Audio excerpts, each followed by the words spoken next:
All right, welcome to the show, everybody. Back for another one. Well, folks, it finally happened. We have been fired by Believe due to John's antics. So that came down from HR this week. So nice to... we knew it was going to happen eventually. We weren't going to be able to skate by forever. I don't know what the final nail in the coffin was to kind of do us in, but we're on our own again here, boys.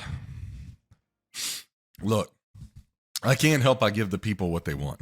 All right. Do you, though? See, that's the thing. I'm not It's sure. Just a matter of time. Yeah, I think what you think they want versus what they actually want are two very different things. So listen, if they can't put me as their main handicapper and they want to put a guy that 18 years ago I gave money to because he was in a movie and he couldn't pick a winner if they delivered the ticket in his hand and walked him to the counter, he would still find a way to lose that bet. That's all I'm going to say. yeah. Dang. So it's good. I'm comfortable in my own skin.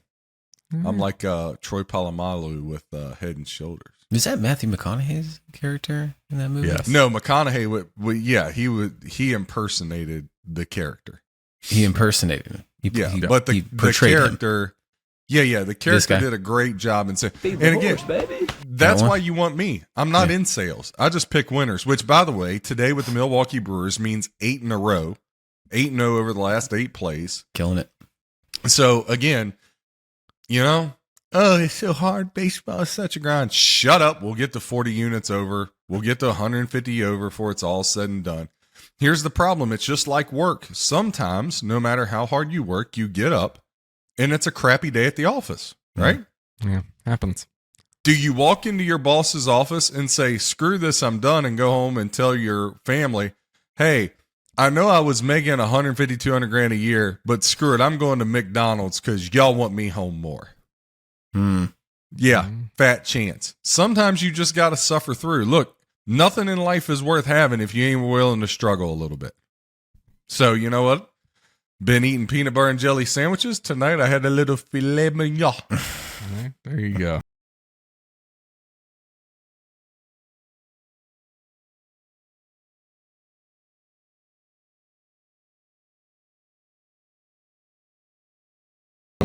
I'm like a caged animal. Circa contest. What is this we're doing? When is that? When's that going on? I got to go out to Vegas. Yeah, I got to go out to Vegas next week. So there's 2. They have 2, and they're the biggest. It used to be the Westgate contest was the biggest. Circa's now the biggest. So you can have 5 entries of the pick'em. You can have up to 5 entries. Each entry is $1,000. Good okay, Lord. But you pick 5 games against the spread, and they lock the lines on Monday morning. So no matter what happens to the line the rest of the week, it doesn't matter. You got to play the number they put out Monday in the contest, right? So, and they do quarterly payouts, and they do the big payout, right? Mm-hmm. The big payout is, $6 million if you win that puppy. Choo. But quarterly, they pay out, like the winner of each quarter gets $250,000, and they pay out 1 through 25. This is just for football. Does that go all season? Yeah, it goes all season, right? And it goes all season, just NFL. Yep. Then you have Survivor, which you can have up to 10 entries, $1,000 an entry. Mm-hmm. Every week? No. $1,000 gets you a whole entry till you're done. So it's broken down into 20 weeks. You say, John, well, there's only 18 weeks in the NFL season. This is where they get you. Black Friday and Thanksgiving Day, there are 4 games. They've made that its own week. So you really got 2 weeks that week. Christmas Day, there's 3 games. They've made that its own week. So Christmas Day, you got to make sure throughout the season you don't use Raiders or Chiefs, Giants or Eagles, 49ers or Seahawks, because you're going to have to pick one that day or you're out. So there's a lot of strategy. So you got to pick 20 winners in a row for $8 million. 25th place gets $25K. So you're participating, I take it. Yes. Gotcha. All right. So best of luck to you, sir. Yeah. Good luck, sir. So what I did was I reached out to a couple faithful winners that are some high rollers of ours. And so right now I'm looking for one more. but right now it's going to be a 4-way split.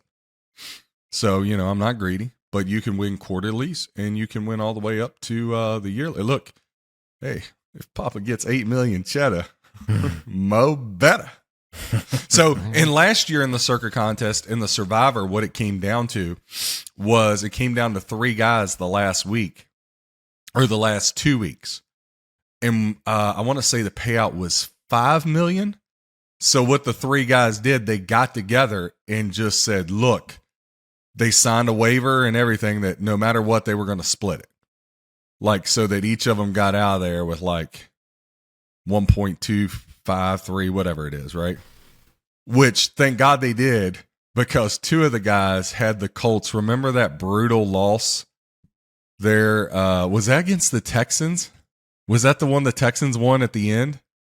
Remember? And they were like, it screwed the Texans from having the number 1 pick. Oh, yeah. Yeah. Or no, wait, the Texans won that game, right? Yeah, but they played the Colts, and the guys had the Colts in Survivor. So thank God they signed the waiver, because listen, you could walk away with. So if like 4 people are tied for this, you either walk away for $2 million, or are you going to try to put your thing out there on the table and say I'm going for the 8? I guess it depends on who you have left to pick. Yeah, but me, I'm taking $2 million and splitting it 4 ways, and adios. Yeah, it's a good move. Because here's the thing. Here's the thing. When you're in a Survivor like that, your goal is to get to week 10. Mm-hmm. After that, now, no matter what team you take, right, as your Survivor team, you are betting a massive amount on the other side each week till you lose. Yeah. Because remember, once you get to week 10, you're saying, oh man, I was so close to that. Yeah, but you only risked 1,000. So you can get the 1,000 back, 1,000 against them week 11. Well, look, maybe they win, but you cover the spread. You still won your 1,000. If you lose the 1,000 and you got your Survivor, okay, the next week, 2,000 on the other side, right? So you can really middle this and make a lot of money, but you got to get to like week 10. You got to get halfway through. And then the other thing is a lot of people are going to use these teams week 1, right? Like I would say 90% of the people are going to use the Ravens against the Texans, right? Yeah. But now the Ravens are done. You can never use them again. Oof, that's tough. So very strategic. There's a lot of strategy. It's not just go pick the winner. Because listen, again, and this happened to somebody last year. You could get to Thanksgiving Day, and what happens if you got none of those 8 teams left? You're out of the contest, and you didn't even get to make a pick. That's tough. How sucky would that be? Yeah. You're gonna have to be real careful. I got Bubba. 5 weeks to go to try to win $8 million, and instead I can't even make a selection because I used all 8 of these teams. I think it's weird that they made that their own week. Yeah. Well, no, it's very smart on their part because now, listen, to win these contests takes an extreme amount of luck. Okay, an extreme amount of luck. Now to win the spread one, you got to be you need some luck, but you got to be a really good handicapper. In a Survivor, you can get Billy Bob Joe win this thing. Right.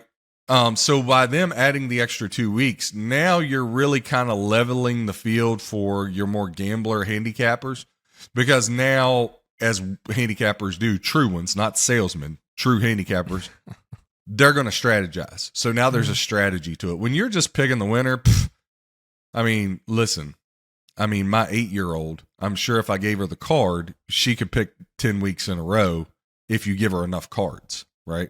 Yeah. Well, we all know how you are with old lady luck, right? Yeah. I mean, it takes a lot of luck. I don't know. Yeah, you guys have a love-hate relationship. I don't necessarily know if I would pin that on luck for you. Yeah, all I hear is you have no luck. So listen, 34 games. 34 games now. I've had the lead going into the 9th inning and lost 71.64 unit swing. Can you imagine if I have half of those back? That's like 35 unit swing. I'm at like 68 units if that happens right now, and I look like I walk on water. Yeah. Mm-hmm. Just goes to show how thin the line is. Yeah. If we're betting on your luck, I think, I like to thank our sponsor, Canada Dry. Oh, we got another one. And Brooklyn dark chocolates, blueberry. I like the It's pomegranate. Brookside. You can't even read. Like, what the hell is wrong with you? There was a Brooklyn one time. I thought she was pretty hot, so maybe that's why I said that. Yeah. Was she dark chocolate too? No, those were at your teeth. What? Why do you bring stuff up for him to have those types of responses? Have you not learned by now just to move on? Don't give him ammunition. He doesn't need it. Because then he comes up with stupid stuff like that. All right, we're moving on. We are going to do our first ever BCCS Sports Fantasy Football League. So, and what we're going to do is we're going to pull this from our listeners. So we need, or the Bears. Yeah, that works too. We need 7 listeners. So if you guys want to email info@bccsports.com, the first 7, we're going to put you in the league, and then we're going to do a live draft show. So excited. Are they going to have their cameras on? No, I'll probably just do ours, and then we'll read the picks as they come in, because that'd be 12 people. That's a lot of cameras. That'd be a little tough. We don't so want we'll anything do weird. our So, like live Are we reaction. going to have like the NFL draft? Then the little Yeah, it kind of plays yeah. that. For ESPN, when you do their fantasy, it plays that little jingle every time a pick comes up. So, yes. So if you are interested in being in the first annual BCCS Sports, There it was. That's what I was trying to do. Yeah, if you're John Colstein interested in selects joining the the league, 5'9" John, blonde. shut up. God, you don't need to keep talking all the time. Good Lord. You just love to hear your voice? Is that what it is? Okay. No, Gotta he's have somebody scream my name one way or the Thank other. God. Jesus. But if you're interested in being in the first annual league, like I said, send your information to info@bccsports.com. We'll take the first 7. We'll add you to the league this year. We're going to play for a trophy. We had a lot of fun with this, with the March Madness thing. We still owe Miles his trophy. John, I think you're going to take it to him in person for winning the bracket going challenge. back to Miami. Yep. So we will. I think we're gonna have a lot of fun with this, though. I'm excited. I mean, it's I been like fantasy football. 3 years since I played fantasy football, And and I was like really okay with it. You taking Derrick Henry first if you get the first pick? There you go. I'm not geeked about this. Yeah, I feel like Why it not? really messes up my handicapping. Why? We don't want that. We don't want that. You should not take this seriously in that case. Nah, he'll be fine. Will. Big baby. I want Joe Montana. Such a with the drama first pick. queen. That's not how that works. I'm excited. No, I think this will be a lot of fun. You mean we're gonna something do like it through Madden, where you can just like have the all forever team, and play with that. No, it'd be kind of fun. No, I think it'll be good, and then we can kind of chat about it each week. A little playful banter, talking shit. I'm excited. Yeah, I think it's going to be fun a do lot. these little things. Yeah, for sure. Thanks for putting it together, Chop. Great job. Yeah, I'm just Appreciate trying that. to find fun things for us to do here, folks. Yeah, well, A fun thing to do would be laughing at Chris Christie in this debate. Why are you even watching that thing? He keeps sniffing the floor of this debate stage looking for a cheeseburger. It's like a wet St. Bernard trying to come in through the cat door, for God's sakes, the way he's sweating. He ain't even said anything. He's up there roasting. Jesus. I don't even know why you're wasting your time with that thing, man. Like, none of those folks have a chance. It's already been decided. Yeah. Neither here nor there. yeah. All right. Let's jump into a little baseball here, a little wild card talk. Obviously, we did the full standings last week. This week, we're just going to touch on wild card and what that looks like. So we'll start with the American League. The Tampa Bay Rays have a 5.5 game lead here. Then you have the Astros are up 1 game. Seattle Mariners are in that last spot. Blue Jays are 1 game back. And the Red Sox 4.5 games back. That's not bad. like, where'd they come from? How are they? See, this is a problem with the Yankees. The Red Sox are beating you right now, and they've been god awful. They weren't even good last year. So the Yankees have really fallen off a cliff here. There's 9.5 games back. Jeez, just completely out of this thing. They are. All right, it John. does look like they're going to break the 9-game losing streak tonight, though. So I mean, even a blonde squirrel finds a nut every now and then. So American League, Orioles still plus 440 to win the pennant. I tell you what, the Seattle Mariners have gotten hot lately, plus 750. So just some things I'd throw out there. National League, Braves plus 135. And Phillies plus 950 still hanging. I think those are the 2 plays. Again, Braves, Phillies, Rangers, Orioles. I've been sticking with that since May. You're still on it. Looking at the National League wild card, so you have the Phillies plus 3 games, Cubs plus a half a game, and then you still got the Reds, the Giants, and now the Diamondbacks all on a 3-way tie there. So Arizona kind of took a little run up there. Miami took a couple steps back. They have not had the greatest of weeks. I don't like the Diamondbacks, man. And the Marlins, I don't like them at all. Again, I'm not a fan of them, but again, I would put money on the Phillies to win the World Series at plus 1,800. Look, they came back again last night against the Giants. They got the pitching with Wheeler, Lorenzen, Suarez. They got enough horses to do their lineup. Schwarber, Trey Turner, Bryce Harper, Marsh. They got dudes up and down the lineup, Realmuto. And here's the thing, at plus 1,800, if they get to the NLCS, so now you hedge your bet, probably taking the Braves on the other side. Is that such a bad thing where you're in a position, oh no, I got to use the Braves to hedge the best team in baseball? So the Phillies plus 1,800, I think, makes a load of sense. Yeah, I would agree with that for sure. You touched on it a little bit. Obviously, the Yankees, their 9-game losing streak, first time since 1982. Cashman has said this season is a disaster. I mean, you think? Oh, thanks, Captain really? Obvious. And everything will be evaluated in the offseason. I hope his job is also evaluated because he sucks. But yeah, I would agree. It has been a complete disaster in the Bronx for the Yankees. We talked about this a little bit last week. I don't see them making the playoffs at this point. No, absolutely not. Total failure for sure. Yeah, well, they get the win tonight over the Nats 9-1, but listen, the Yankees need a total overhaul. That's also over the Nats. Let's take it with a grain of salt. Their farm system was supposed to be so great. It's blown up. Luis Severino, I mean, his ERA in the first inning is like 18. Slow starter.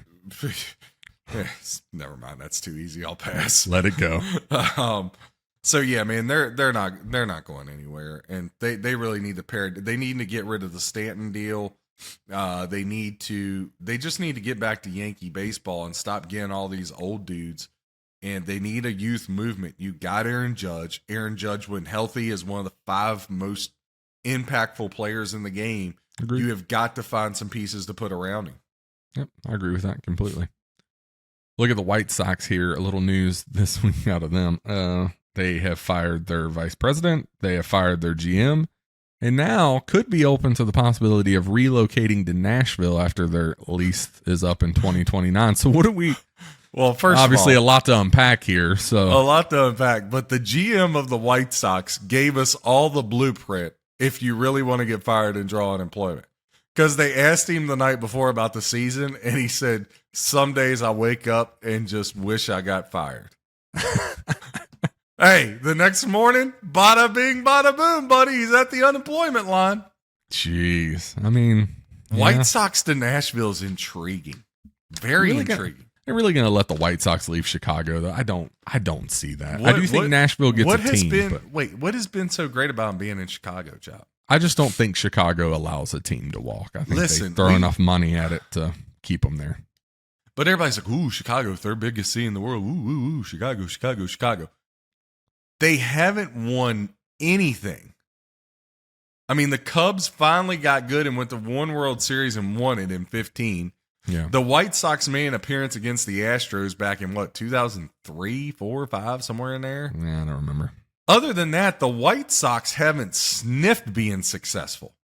The Bears, other than that phantom year they went to the Super Bowl against the Colts, they haven't been relevant since the 80s. So it might be a great market. Listen, if Jordan never shows up to the Bulls, that we see what that franchise is before and after he left. That's very true. So it might be the third biggest market, but their sports teams blow. Yeah, I mean, you're not wrong. Well, the Blackhawks have been AJ's good. trying to talk, but he doesn't realize he's muted. Yeah, Blackhawks have been good. I think it's kind of no, sorry. Thank you for that, John. I think it's kind of, if you live in Chicago, like, aren't you kind of embarrassed that you're like root for the White Sox instead of the Cubs? Like I Absolutely. would. Like, Probably. There's no way there. And second of all, since we brought it up, it's either do the y'all Cubs know or where that stadium is at? I don't That know. is in that stadium is in the part of Chicago that's Hell's Kitchen. I think I drove through on my way out, right? If I'm going south out of Chicago, which is where I came, I passed by it. It did not look like a nice place to stop. More bullets fly around the stadium than balls leave the yard. All right. Well, it's a nice comparison for sure. All right. So you think there's a chance they leave? Listen, Nashville, I'm telling you. I think Nashville gets a team. I'm not saying they don't. Just is it the White Sox that leave Chicago? I tell you one thing right now. If I'm the Oakland A's owner, I stop messing around real quick. Yeah. Yeah. Because the White Sox in Vegas. Yeah. Mm-hmm. What's up with the whole move for the Put A's? a little I read statue something of about Billy it. White Shoeless Joe Jackson out there. Yeah, maybe. What's up with this athletics thing? I haven't seen. I thought they had the stadium thing, and then they didn't like the stadium, and then what's going on with this? Haven't heard any news. On standby. All right. Well, We'll keep you updated. yeah, make sure. Do Now, that. where would they put the team in Nashville, AJ? Because they're building a new football stadium in the parking lot beside the other one, right? Right. So that one's going to stay. Well, what would be really cool is if, look, I mean, Nashville is very much like we need to keep our sports entertainment like close to downtown. It's not like Yes. LA where like they put it out in, Antioch or something like that. Like, so Yeah. they're going to have to figure out something. However, there is this scrap metal yard. I don't know if you guys have ever seen this when you've been here. A scrap metal yard right next to the stadium on the south side of the stadium. That's been there for years. It's called PSC Metals. And Is that where the Top Golf's at? Kind of. no, right that's there? that's more north of the stadium, over across the river. No, it's not across the river. It's actually on the same side of the river, just a little bit more north. So this would be on the south side. It's a complete eyesore if you're driving around the downtown loop, right? You look at it and it's just like scrap metal and stuff. So if they ever get them to move, which has been a contentious thing for years and years and years amongst the Nashville community, if they can ever get these people to move out of there, I think that'd be the perfect spot for a stadium. I think the Sound Stadium is like kind of just north of the downtown central hub. So you wouldn't want to be obviously too close to that. It's nice having the football and the baseball stadium together.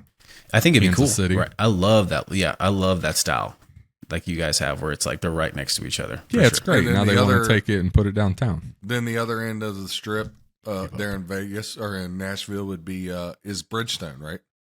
Mhm. Yeah, so Bridgestone is, so if you go across the river and you hit Broadway, the beginning of Broadway, First Avenue, you work your way up, and Bridgestone is like on 5th, 6th Avenue as you kind of work your way down Broadway. But another good place would be on the even more west of that, right? So even on the other side, there could be some spots potentially where they could put it over there. I think could be good. I think baseball would be good in Nashville. I mean, I think. Oh, they can yeah. support I mean, a they're team begging for sure, for and it. I think They're they'll begging for get one. I do. I just don't know if it's the White I Sox. think I don't know if you want the White Sox. I mean, you might have to change that name. It's got Well, you don't. those stocks. Those Oh, stocks you're got not some going to stink to change. them. You're not going to change the name. I think if the White Sox go somewhere, they'd probably stay. as the Well, White Sox. here's the problem. I'd rather have the A's. If you're in Nashville, you don't want the White Sox. And here's why. Jerry Reinsdorf still owns the team. Mm-hmm. And again, if he doesn't get Michael Jordan, he's a horrific owner. Yeah, The that's man's true. horrific. Yeah. So Hasn't been great. Nashville's never going to be They a wouldn't winner. put up with that. We wouldn't put up with that. I would actually like the A's better. Or the Rays. Or the Rays. Rays doesn't really make sense. The A's, I think. Tampa Bay's We, gonna- our Sounds, the Sounds used to be they were a farm team of the Athletics before they switched to the Brewers. So that could be kind of a cool story tie in there, I just can't envision the Rays and Marlins both survive in Florida. They get no attendance. I mean, look, the Rays were winning and still couldn't pack the stadium. Mm-hmm. Aren't they trying to get them a new stadium though? Hadn't it been kind of the talk for the last several years? But I mean, I don't know. I just don't see it. Okay. All right, last bit of MLB news we have here. Angels have activated Mike Trout, and then Ohtani tonight hits his 44th home run, so continuing to crush. He did leave in the second inning though with some arm fatigue. I'm 40. Yeah, pretty much. Left with a little arm fatigue. I'm a man. I'm 40. Sorry. I don't necessarily know if it's anything to be overly concerned about. He's kind of a machine, so big night for him. And then John, with the Angels activating Trout, does this do anything for them? No, I don't even know why you'd bring him back, just so you could get him hurt again. Okay, gotcha. Well, that's short and sweet. All right. We're going to jump into a little college news then. USC looking to hire the Washington athletic director, Jennifer Cohen. She's been great at Washington, has done a fantastic job. How do we feel about this at USC? I think this is a great big pickup for them. Yeah, I think it's a great hire. Cohen, she's did a great job. She's very energetic. She has a great mindset, a great vision. USC just keeps stacking wins, man. Mm-hmm. Seems like everybody loves her, respects her, has nothing but great things to say about her leadership. So I think this is, USC has made some really good decisions as of late. Obviously, that football program is kind of back in the forefront. We expect them to have a great year this year. So I think this is a big pickup for them. And just looking at her body of work and what she did at Washington, I think great move for them. Yeah, again, they keep Andy Enfield, basketball coach, got him from Florida Gulf Coast. Then you add Lincoln Riley. Lincoln Riley adds Cliff Kingsbury. Now you get Cohen as the idiot. Again, USC just keeps stacking wins, man, stacking wins. And it's the mark of a great organization when you just don't get fat and happy off one good piece. You keep looking for the next piece and the next piece. So kudos to USC. They're doing some big things, and she's really going to help them in that Big Ten. Yep, I agree with that for sure. We'll jump to the next one. Has been one of our favorite topics, the ACC as of late. A little more information about Stanford's offer to the ACC. My God. So they made the offer to the ACC to take reduced or even no media deal money in order to make the move, and the ACC still voted it down. Can we remove the head of the ACC for just negligence at this point, or can we impeach him? Is that like something that can be done with these people?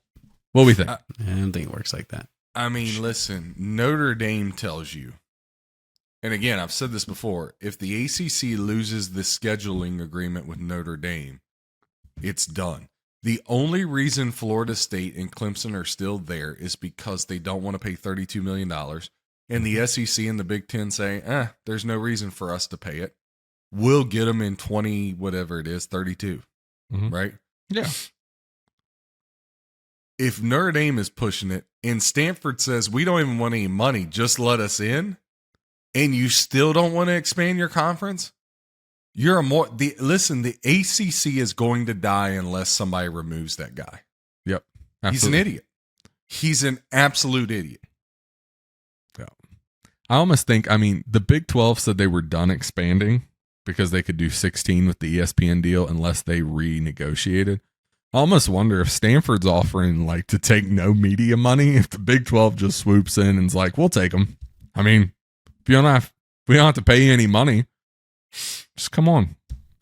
I don't understand what the ACC's doing. I know I joked about it, but do they just want to watch the conference die? Because the moves that they're making, or the lack of moves that they made up until this point, gives me that impression. They don't want the conference to survive, or they're arrogant enough to think they're invisible and they'll always be around. That's exactly what it is, because they're like, nobody's going to pay the $32 million and our conference isn't going to pay it. Well, guess what? The clock is ticking. Mm-hmm. All right. And maybe nobody wants to pay it now. Maybe nobody wants to pay to get out now. But at some point in time, as that gets closer, that'll happen. Yep. Especially if the ACC starts getting left out of the playoff because of one or two lost teams. Yep. So that guy's an idiot. He's an idiot. Do we even know how long he's been in that position? I don't know, but I'm pretty sure if you line him and Chris Christie up, you couldn't find a brain between them. What's up with your obsession with Chris Christie? I was just about to say the same thing. Jesus, this guy has gotten more publicity from this show. Yeah, because we've probably given him the 2% he's got. What are you doing? Because listen, everybody talks about President Biden's incompetency, and I'm not going to deny that, but Chris Christie is worse than he is. So weird. No, he's not. Yeah, he is. No, he's not. Because you're that close to New Jersey. Is that how you? I don't think anybody's look, the guy ran New Jersey into the Kamala. Yeah, I don't know. I don't. Be hard to get worse than we got right now, Bubba. This guy. If you've heard this guy speak, listen. At least Christie can stay awake. Listen, watching him with a teleprompter is like watching a blind man try to play Scrabble. Jeez. All right, we need to get off the politics, especially Chris Christie. Easy. He's probably just notched up to 3% just because John won't stop talking about him. Me there's a chance. Yeah, maybe. All right, the next one, obviously, big news here. Reggie Bush is suing the NCAA for defamation. He's trying to get his Heisman reinstated. I didn't necessarily think he should have lost his Heisman in the beginning. No. But No, the absolutely. NCAA just does some weird stuff from time to time. So how do we feel about this? I think Reggie Bush is going to have a case to win. Again, you can't. NIL's changed the world, and the fact it's not regulated. I'm still a big believer that the NCAA in the next 10 years, if it's around, it'll have no say whatsoever in college football or March Madness. It'll be around for water polo, golf, volleyball, and I love those sports, but I'm just saying the NCAA is quickly losing control because they got a bunch of old people trying to do things the way they did in the 40s, which is, they've made billions and billions and billions of dollars off of kids. And yes, I agree. I agree that the kids get their education free, blah, blah, blah, blah, blah. That was a great argument in the 60s, 70s, 80s. Yeah. Now it is not a fair argument. They make billions and billions of dollars off these athletes. Yep.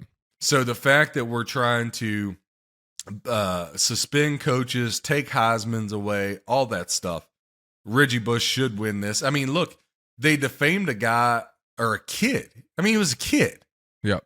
Right? And let's not act like this hasn't happened at every university in the country. I mean, please. Yep. Absolutely. So, completely agree with that. Just to touch on that topic, obviously, Michigan has imposed a self-suspension for Harbaugh for the first 3 games. So let's talk about this a couple weeks ago. We touched on it. They were looking at a 4-game suspension, and then the case kind of fell apart, and there was no suspension. I think Michigan's trying to be proactive and being like, we'll suspend you for the first 3, so this is just done and over with. So Michigan, I understand why they did it. Mm-hmm. I hope now they're being proactive, lining up the candidates they're going to interview after the season's over. Because he's not staying at Michigan. You think he's gone after this? Yeah. I heard that. Yeah, I heard this is his best team. He's got a great quarterback. He's got a chance to win it. I mean, listen, and this is why Michigan, like so many other programs, will never reach the pinnacle ever again. Yeah. Once Harbaugh leaves. Because you can't get out of your own way. Schembechler. When Michigan was winning national championships and all, what do you think he would say if they walk in and say, hey, Bo, we kind of want to get out in front of this thing. So even though the NCAA dropped it, they might come back around and they're kind of putting some pressure on us since the first 3 games are layups. So you just set those out. What do you think Schembechler would have said? I mean, I think there would be some colorful language. And they probably would have left his office crying. Stop being a damn fool. Because Michigan asked Harbaugh to do something no major program has asked a coach to do. They asked him to give money back. You remember this? When he was struggling? Yeah. Oh, how... And then all of a sudden, he gets on a run and takes you to the college football playoff. Right? Yeah. Michigan wrote their death sentence, and I hope they enjoy it. Because I'm going to tell you right now, when Lincoln Riley and USC gets there, bye-bye, Michigan. Bye-bye, Ohio State. Yeah. So where do we think, if this is his last year in Michigan, where do we think Harbaugh ends up? NFL. NFL. Think he goes back to the NFL? I think so. Listen, if he doesn't win it this year, Michigan's not. I mean, this is his best team, and this is his best chance. They're preseason number 2. You can make the case that they should be number 1, right? You could. Yeah. JJ McCarthy, great. Corum, the running back. That defense is legit. Michigan is by far a top 4. They're a college football playoff team. But make no mistake of it whatsoever. You got that Washington Redskins job. Redskins. That could come open. Yeah. You got Cowboys. that Dallas Cowboy job. Yeah. That's going to come open. Yeah, right? probably. He used to play quarterback for the Chicago Bears. You have that Chicago Bears job that when they fall on their face, how everybody's predicting them to win the NFC North, and they got no Are shot. people really predicting them to win the North? Yeah, Really? there's all kinds of money on Justin Fields to win the MVP. It's the craziest thing I've ever heard of in my life. You got that New Orleans Saints, which that team's loaded. Dennis Allen, if he stumbles, because he's never produced as a head coach. Nope. Yeah. Right? Sean McVay, we always know he's 1 foot in, 1 foot out. Chargers. L.A. L.A. if Staley and them don't. Give Jim Harbaugh, Justin Herbert, and that team. Dear God in heaven. Yeah. The Chiefs should be very fearful then. Who wouldn't want to go coach in LA for that team? I mean, so great. I mean, there are options. There are tons of options. You know, Miami. If something happened there, what if Belichick decides to hang it up there? Buffalo. We've been talking about how Buffalo keeps falling short. God, pair him with Josh Allen. Listen, we all know that I don't think it's fair. I think Robert Salah is a good coach, but if they were to miss the playoffs, he's going to be the sacrificial lamb. Absolutely. Make no mistake about that. He's going to be the lamb. Right? So as we talk about it, there's all these different scenarios and jobs out there. Absolutely. That and none of those are bad jobs. No. Like even Washington, that used to be a horrible job. That's a pretty good job. I think Washington with the new ownership, we're going to see things. I think we're going to get back to the Washington Redskins, which is going to be great. Never should have left. And I think that organization is going to start to take a turn here. I mean, it can't be worse than it's been in my lifetime. What's that petition up to right now? It's like it's well over 100,000. 100,000. And I've seen 60,000. There's some more Native American groups that have signed on as well, wanting the name changed back. They were very offended that it was changed in the first place. So I think there's a lot of traction in this maybe getting done. Listen, I mean, let's be honest. Tampa Bay could end up with the worst record in the NFL. They got Baker at the helm. Jim Harbaugh go down there, and you get Caleb Williams to start to turn around. I mean, so there's a lot of options out there for Harbaugh that, as we just went through them, are way better than Michigan. That's true. For him to turn around that program from the hellhole it was in rough shape. From the end of the Lloyd Carr days to Randy Hoke, all that, for him to bring it back, for them to do that to him, I don't think that's going to play well long term. He's put him in a good position moving forward. Oh, absolutely. You know, and I know he probably wanted to, you know, leave there with a shining record, which it's kind of like Urban Meyer. It's like Urban Meyer leaving Ohio State, right? He left listen, if Urban Meyer picked up the phone and told the AD of Ohio State, I want to come back, folks, let's not kid ourselves. Ryan Day would be demoted tomorrow. Probably. Yeah. So, you know. He'd have to stop dyeing his beard, you know. Yeah, it looks really weird. Dude's got to let that one go. Like, once it starts to go, man, just let it go. Because if you dye it like that, you look like an idiot. Just accept it with grace. Yeah. You know, and know that it's earned, right? It just is what it is. It's part of getting older, Bubba. Nothing to be ashamed of. Nope. All right, so obviously the ACC refuses to make any moves to protect its conference, but Conference USA is being a little proactive here to protect theirs. Signed a grant of rights deal. If anyone leaves before 2027, they would have to pay $800,000 per year left in their deal. So schools have signed on to this to protect the Conference USA. Like, when the Conference USA is more proactive and better run than the ACC, you know you've got a problem, right? You need to look in the mirror and be like, maybe I need to do better. I do think it's funny, though. It's $800,000 when these Power 3 are like 30 million, 20 But I mean, million. if you walk away and it's, 3 years left on that, that's a chunk for these schools. So yeah, I get it. But I mean, it just the leadership, though, you got to give it to them. At least they did something. I give them that. But the grand scheme of that shows who really controls college football. The big boys control it. Yep, absolutely, they do. And I think we all. I mean, and there's nobody left in Conference USA. I mean, Western Kentucky's like the last of the Mohawkans. I know, but I'm just saying the what? Mohicans? It's Mohicans, you idiot. Yeah, that's what I said. The Mohawkans. That's not what you said. He's like, what are those shoes? The moccasins. Moccasins? Moccasins. Yeah, I think moccasins. he was. You're an idiot. You can't be this stupid. Like, The moccasins. you just that's what they can't- are. No, they're not. You can't be this dumb. Like, I love you, but it's not possible. Hey, Josh, did I tell you that I'm keeping track of all of these faux pas that come Oh on? my God. That's Yeah. gonna be a full-time job for you. Yeah, it's been fun. Mahockins and what'd you say, moccasins? It's just, Cocktail Mazel Tov instead of Molotov. yeah. Conserver instead of Conserver. connoisseur. Well, it's like I was getting my ultrasound on my leg from this whole blood clot thing, and the girl, I was like, "Man, you really squooged my leg hard." And she said, "What?" I said, "You squooged my leg." Squeezed? That's what she said. And I said, "Yeah, squooged." I think she might have been a little creeped out at that.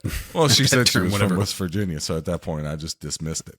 Oh, you figured anything goes, right? I mean, how many concussions did you have when you were younger? How many times were you dropped on your head? Is it just starting to catch up to you and now you have no idea how to talk anymore? She squooged my leg. Whatever. I give up. All right, what do you got for us? College futures and bets. What are you looking at as the college football season? Week 0 is this weekend. Obviously, I'm super excited. Notre Dame back in action. Looking forward to college football kicking off. But what are you looking at futures-wise bets as we start this college football season? Again. Yeah. What do you have your eyes on? Well, I just want to pull it up here. So I got my eyes on a couple different things. Again, you know I don't like futures. And the reason being is because I don't like somebody holding on to my money that long without a lot of great value, right? But I do think to win the national championship, Michigan plus 850, right? That's good value. You just got to get them past Ohio State, right? Yeah. I mean, people say Penn State, but look, folks, I've been a Penn State fan for years. I mean, I even remember when we had Kerry Conklin. I still don't understand. How are they ranked 7th in the country? Just wait. It's just How are they ranked higher just a mirage. than Tennessee and Notre Dame?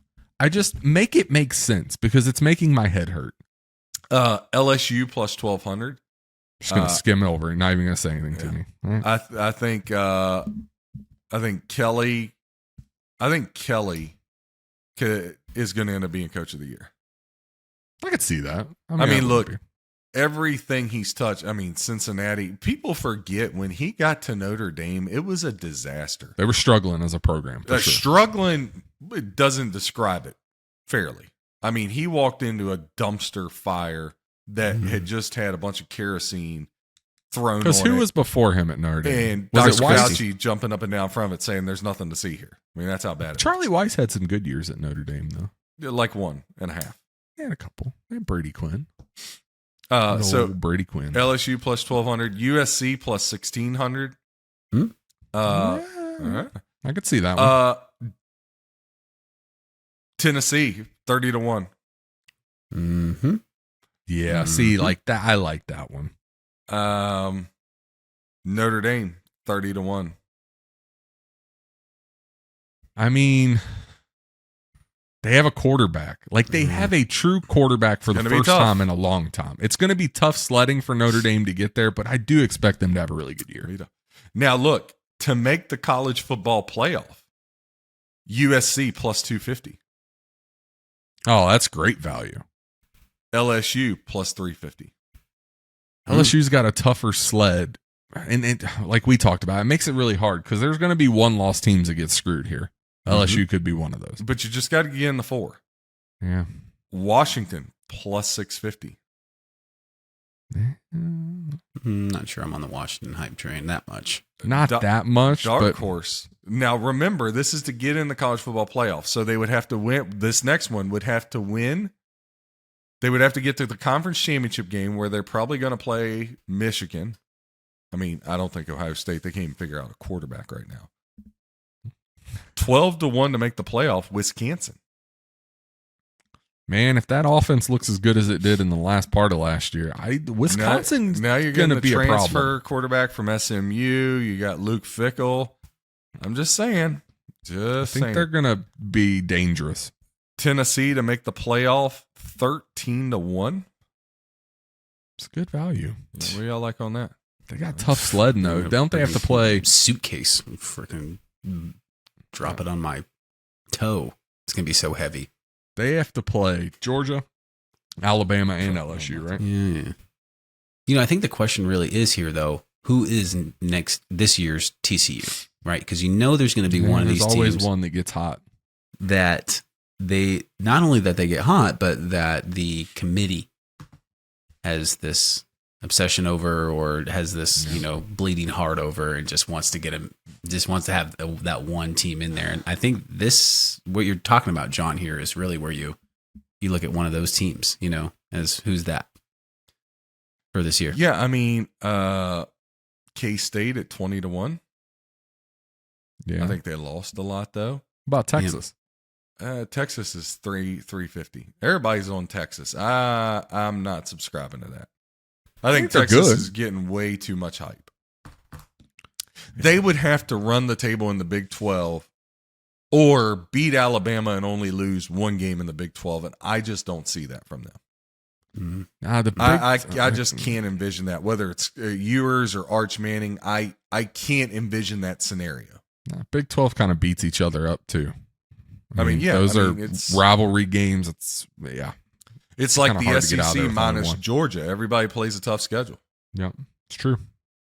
So I mean, now there's 12 games for these teams, right? Mm-hmm. Florida State over under 9.5 wins minus 142.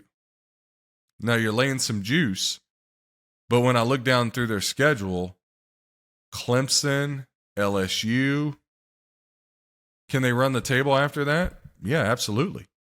But do I see them starting 0-2? No, I think this is the year they finally get Clemson. So if they get Clemson, that thing's all but safe in my eyes. Yeah, sure. All right. Because I don't think they come out and beat LSU. They lose that game. LSU wins that game. Michigan over under 10.5 minus 140. Again, you're saying they can only lose one. Okay. If they get through Penn State mid-year, you're where is that game though? Is it at the Big House or is it in Penn State? Yeah. So tough. Listen, this one, Colorado over under 3.5. The over plus 130. I really want to take the over there, and I think I'm going to. 3.5 is really low. I think low. Colorado has a better year than that. Yeah, agreed. I think Colorado finds a way to win at least 4 games. I think Prime's got a lot of negative that people are just because people are soft and get their feelings hurt too easy. But I think they can win 4 games. All right. What about Georgia? 1 loss, the over under 11.5, 1 loss minus 140. Or you can take them to win the table plus 120. I don't think they're going to run. Nah. I mean, their schedule's a cakewalk. I would say 1 loss is reasonable. They only have 1 hard game. Isn't their only hard game Tennessee? Yeah. Tennessee. Yeah. I think that's the only one they got. There was one other in there that was kind of a question mark. What was it? Here, let me pull it up. Now, here's one. They got to get out of here with just 2 losses, but LSU over 9.5 minus 115. Again, I'm really big on the LSU train. Really big on I think LSU, I really, really like LSU a lot. The games, so looking at Georgia's schedule, going back to that for a second. The games, so they play Tennessee. The only other games that I could see maybe them having issues, Ole Miss, maybe. And maybe South Carolina, but they get South Carolina at home. So a little different. But I mean, the rest of their schedule is they get Virginia. No, that's canceled. So let's look at these. They get UT Martin to start, Ball State, then South Carolina. Then they get UAB, Auburn. South Carolina's a tough game. Yep. Auburn, Kentucky, Vanderbilt, Florida, Mizzou. And they get Mizzou at home this year. Ole Miss, Tennessee, and they end with Georgia Tech. So, I mean, Speaking of Auburn, I'm going to be out in San Francisco for a week. I think I'm going to go to the Cal and Auburn game on Saturday night, the 8th. It's a gold out. I've never been. Thought I was out there. I might as well catch some college football. So That'd be cool. it's supposed to be a good game. Cal, Auburn. Stadium looks pretty nice. Yeah. So I will make an appearance. That and at least one job. What are you going to be doing in San Francisco? My wife is going on a work trip for Dreamforce. It's like a Salesforce big, huge conference out there. So I'm Nice. going to work from San Francisco while she does that, and hang out. And gonna go to the football game. Gonna try to go to at least one baseball game. I might try to catch 2 baseball games. And then after she's done with her conference, we're gonna head up to wine country and have a nice weekend. Oh, yeah.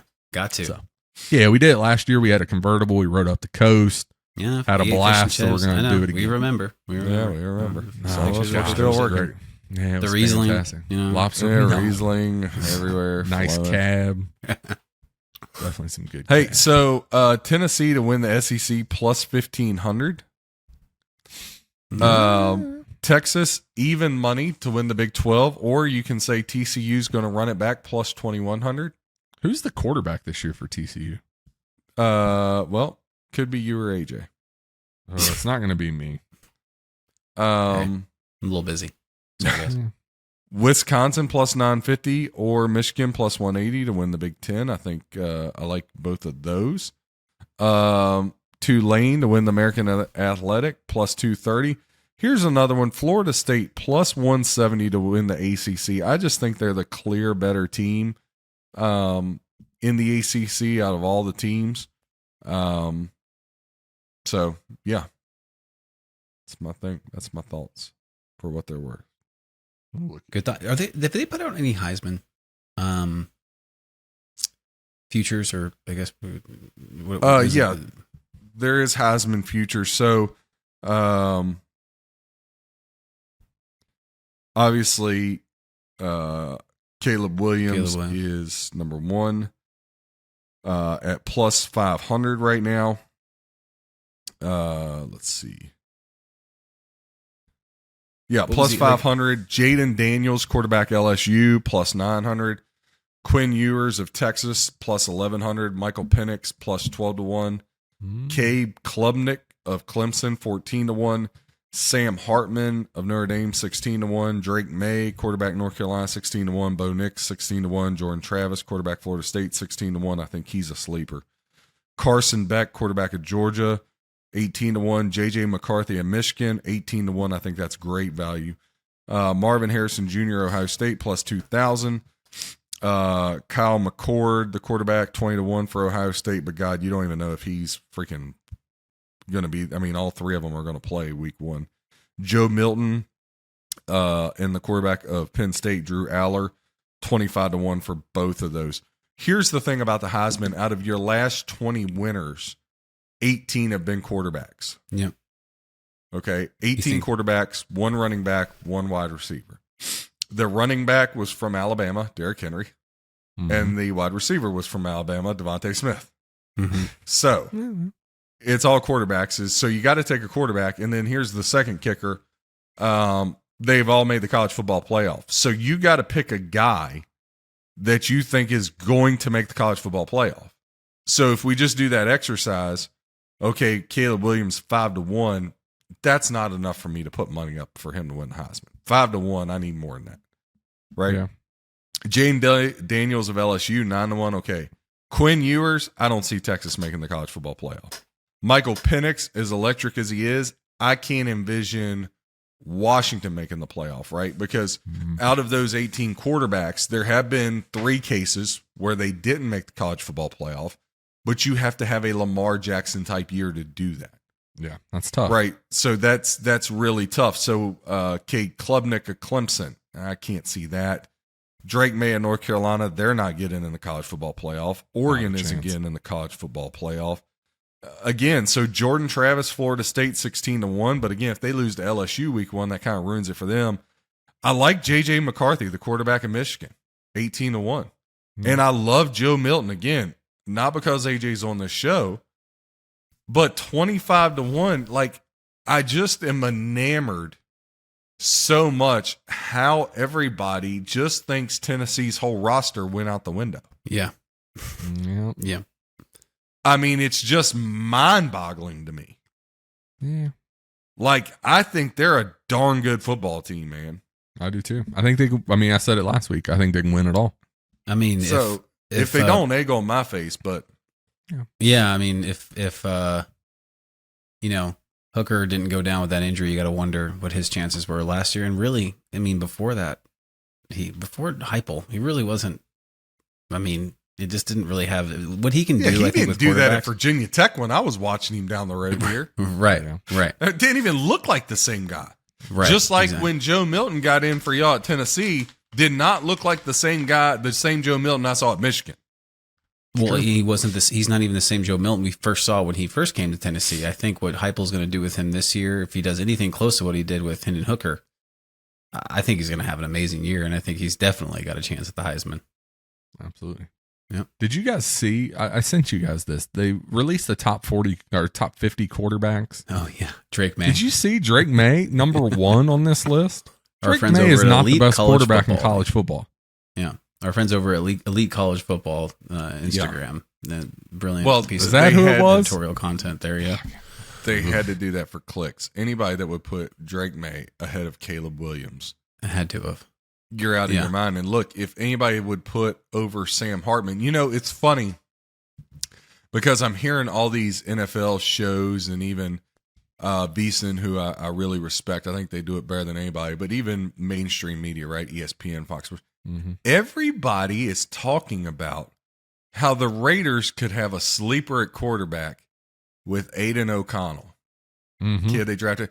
But it's awful funny. Last year, before the season, through the season, and in the draft, I think somebody on this show was like, if Aiden O'Connell gets a shot, he's an NFL quarterback. We both talked about it. And lo and behold, we talked about late round guys in that draft. We thought they were going to be better options. The same way. Yep. Look, some of these guys now, like Jordan Travis, Ewers, he reminds me too much of like a Jay Cutler. He's more involved with his hair than throwing the football. But look, there's some guys here. Listen, Caleb Williams, I think, is the best pure quarterback in football. Michael Penix, I'd probably put second. And then third, I wouldn't even put Drake May. I would put third. It would be a toss-up between J.J. McCarthy and Sam Hartman as far as quarterback. Yep. Not most athletic. I think most athletic is Caleb Williams, then Jaden Daniels of LSU. But I'm just talking about pure quarterback. Yeah, I think Hartman's right at 3. I do think J.J. McCarthy on this list that we're looking at all the way down in 8th, I think is far too low for him. J.J. McCarthy at 25-1, or sorry, 18-1. Listen, if I was going to make a Heisman bet, I'd bet two guys. I'd bet J.J. McCarthy 18-1, Joe Milton 25-1. That's what I would do if I was going to bet the Heisman. Yeah. Good value on both those, I think, for sure. All right, we are going to turn our attention to a little NFL news. Obviously, we've had lots of news this week. The season is almost here, so the news cycle picks up for sure. First on here, Raiders are not willing to trade Josh Jacobs. Well, good. They haven't totally lost their mind then. Yeah. Do we think that changes? Obviously, the Colts said they were not going to trade Jonathan Taylor, and now they've allowed him to. Well, Jim Irsay got in front of the mic. That's what happened there. Yeah, he woke up from his bender and was like, let him seek a trade. Jacobs isn't going anywhere, and he will play for the Raiders this year. Okay. How we feel about Jonathan Taylor now seeking a trade? Where do we think he ends up? There's been some rumblings. Miami, some different places. Buffalo, I think, was kind of in the talks. Kansas City has also been on the table. So what do we think you here? Throw the Chiefs in there. The Chiefs can't get Taylor. They can't afford him. They can't even afford Chris Jones. How are they going to afford Jonathan Taylor? They can afford Chris Jones. Obviously Jones is not, because he said, peace, I'll see you week 8. So that clearly tells me you can't afford him. No, they can. They have the money, and they've offered him, but he continues to refuse what they've offered. So I would trade him why at this point. Are they? You're nuts. I would trade him. If you're going to set out till week 8 of the regular season and not play out your contract, we did this with him a few years ago. Hold on. We'll table this for just a second. Let's get back to this. We did the same shit with him already. I get it. Ballard is a real intelligent guy. I think he's the best GM. But even like Belichick and his run, sometimes you get a little too high on your horse. But we'll come back to that. So for Jonathan Taylor, these are the odds up by DraftKings right now. Okay. Dolphins plus 250. Bears come in second, 4-1. Ravens, 7-1. Broncos plus 750. Cowboys plus 750. Redskins. No, Jerry said they're good at running back. He doesn't want any more running back. He's in a coma. It's all right. Redskins 10-1. Bills 10-1. Bucks 10-1. This is the one. This next one, to me, would seal this team into the NFC Championship game.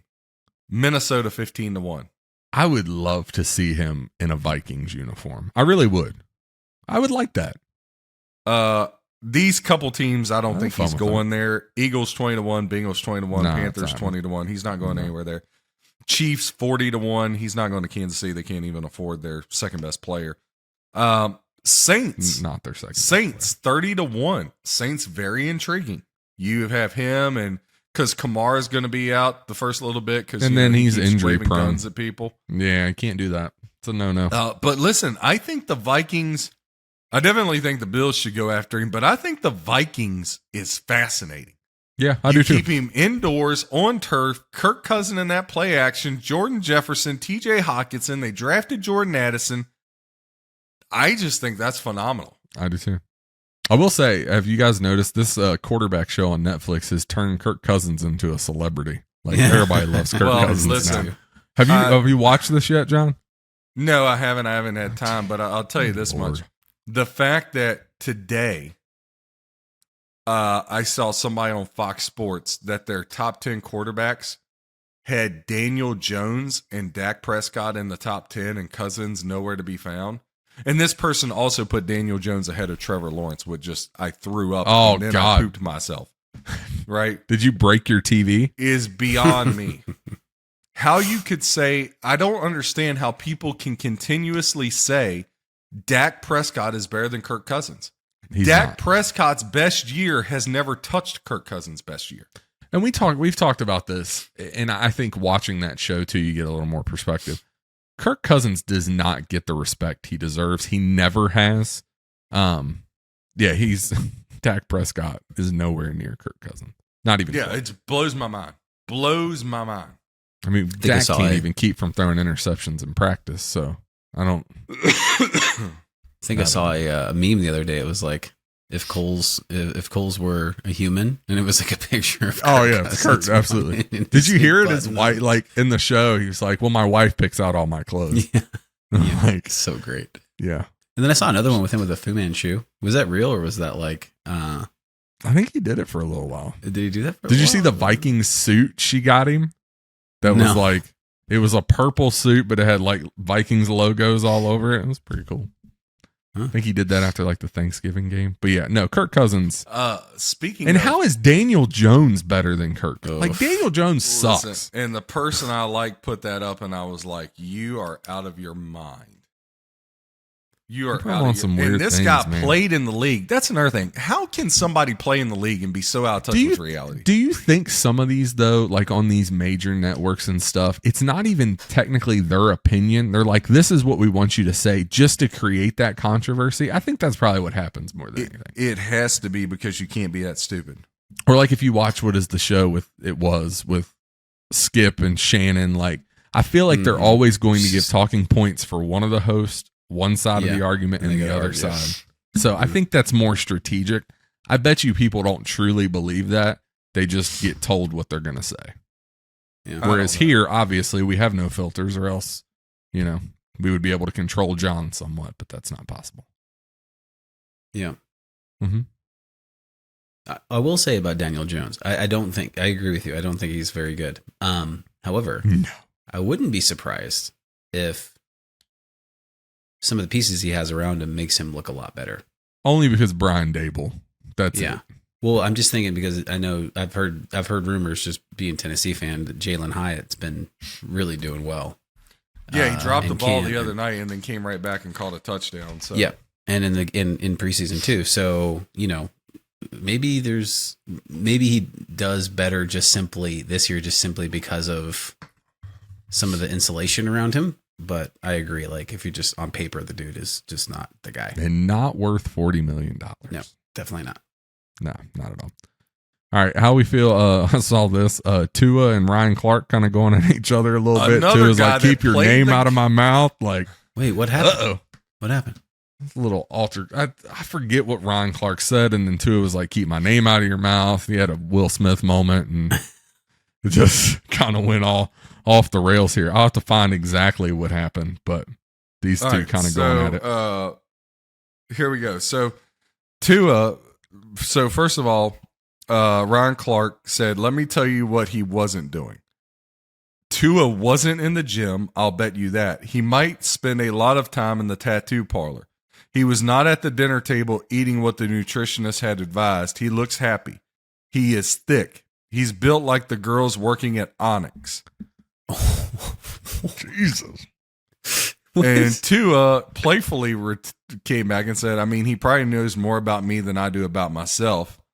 Ryan's been out of the league sometime. It's a little weird when other people talk about other people and they're not that person. It's just a little weird. And then Tua added, I come from a Samoan family, like respect is everything, but it does get to a point where, hey, a little easy on that, buddy. We can get scrappy too, just saying. And then he said, just, Tua said, you think I wanted to build all this muscle? To some extent, I wanted to be a little lighter.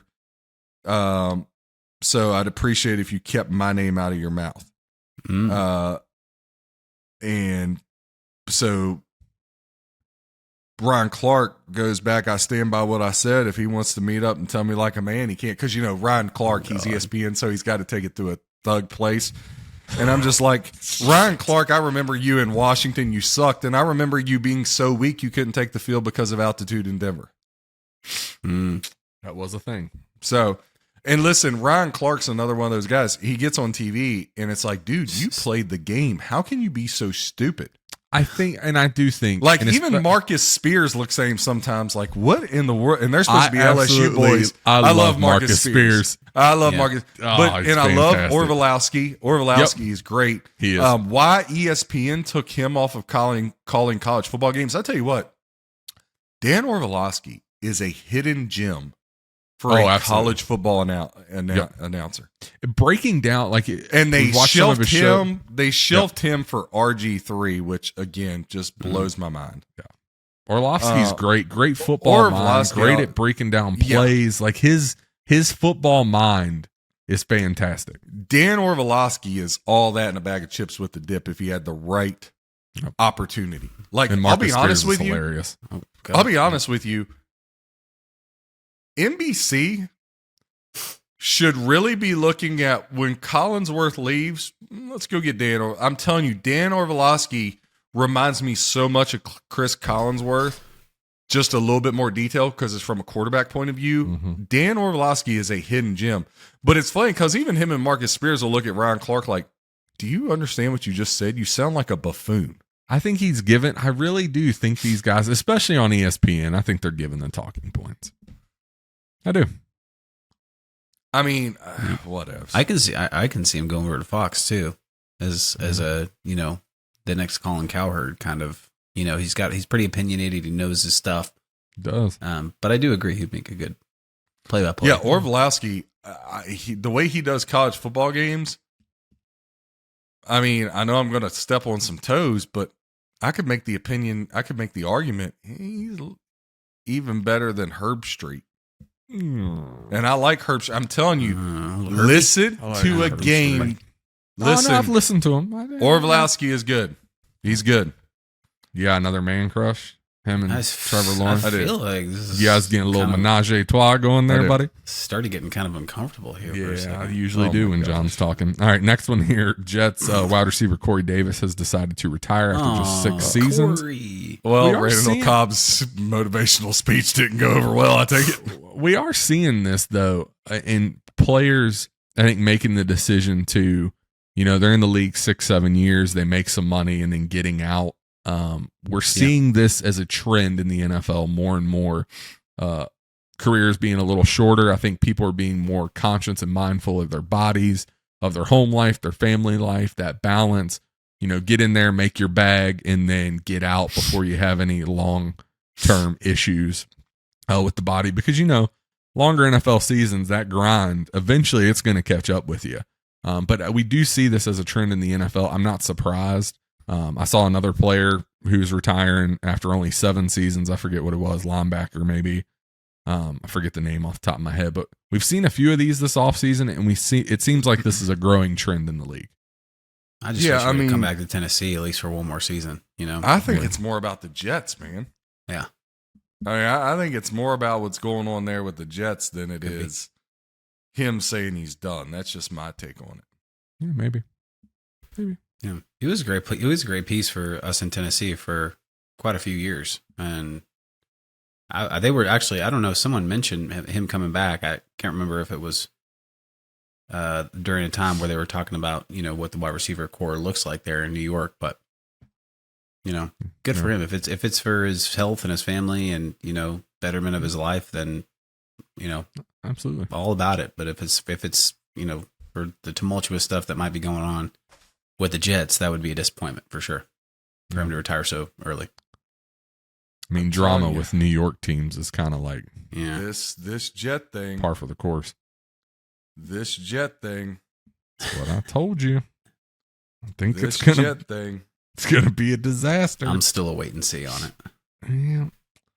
All right, the next one here. The Ravens' winning streak in the preseason has ended. The Washington Redskins snapped 24-game preseason winning streak on a late field goal. Yeah, we're not going to use the other name anymore. We're going to speak this thing into existence. The Washington Redskins. Amen. That's how we refer to them on this show. We really have for the most part. Every once in a while, John. It was a winner too, wasn't it? Other one. Mm-hmm. It was. Yeah. Was a win, John. I was happy to see that. I was like, oh yeah, let's go. That was a part of the 8-0. Thank you very much. Yes. Look at you go. All right, we'll roll to the next one here. Obviously, the Bucks have named their starting quarterback. It will be Baker Mayfield. Not surprised here, of course. There was going to always be Baker. John? Well, look, Todd Bowles came out and said he could be a MVP type quarterback. Oh, boy. Here we go. So not in Tampa. I just said, Todd Bowles, I hope you enjoy your last year ever as a head coach. Because Tampa has turned out to be just like it was when you were with the Jets, a dumpster fire. But hey, look, if Todd Bowles is out there on the market once he gets fired, I'd scoop him up as a defensive coordinator in a heartbeat. Yeah, and that's the thing with him, right? He is an incredible He's not the only mind. one. A lot of guys do this. Head coach, just not his cup of tea. Yeah. It happens. Takes a different type of animal. With the Bucks, though, what is their ceiling this year? Just as a quick, how many games do you think they can realistically win? 6 tops. Okay. 6 What's the over-under on them? Do you have it off the top of your head? I don't know we have it talked off the about top. it, but yeah, I want to say it think was really low, though. I think 6 wins is the ceiling. Mm. All right, we'll jump to the next couple here. Obviously, some different shows. Undisputed, First Take, going to look a little different here. Michael Irvin to replace Shannon Sharp on Undisputed, and then Shannon Sharp hopping over to be with Stephen A. on First Take. How do we feel about these moves? I think it's a great move for ESPN.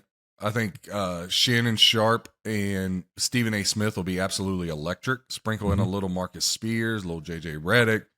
I think they have clearly taken control of that type of debate show. Yeah. Mm-hmm. Undisputed, which it got to the point where it got to the point for me where I couldn't even watch it anymore. Yeah, I haven't watched it in a long time. And now it's going to be even worse because all Michael Irvin and Skip Bayless are going to do is talk about Dallas Cowboys. And again, I understand that may be the biggest fan base, but it doesn't dwarf the other 31 teams. No. And so, listen, is it still the biggest fan base? Do we think? Yeah. Yeah. Most profitable franchise in sports, is one that's valued the most. Listen, I get it. I get it. But it's going to be. It had gotten to the point of being unwatchable for me anyway. Yeah. I think Skip Bayless has done a really good job at being a lightning rod to build his brand. He has. Quite the antagonist for sure. Yeah, but it's at the point of his career where he's kind of past his prime, right? And Stephen A. Smith is really whether you like him or not, he's really grabbed that baton, and he's quite frankly light years in front of Skip Bayless at this point. Absolutely. And 100% agree with that. And now he gets Shannon Sharp, who I can make the argument is not very far away from being better than both of them. Because Sharp's been good. He got groomed by both of them. So Yeah. a slam dunk for ESPN, great job. And I did say the worldwide leader of layoffs, but listen, you make room to put in other things.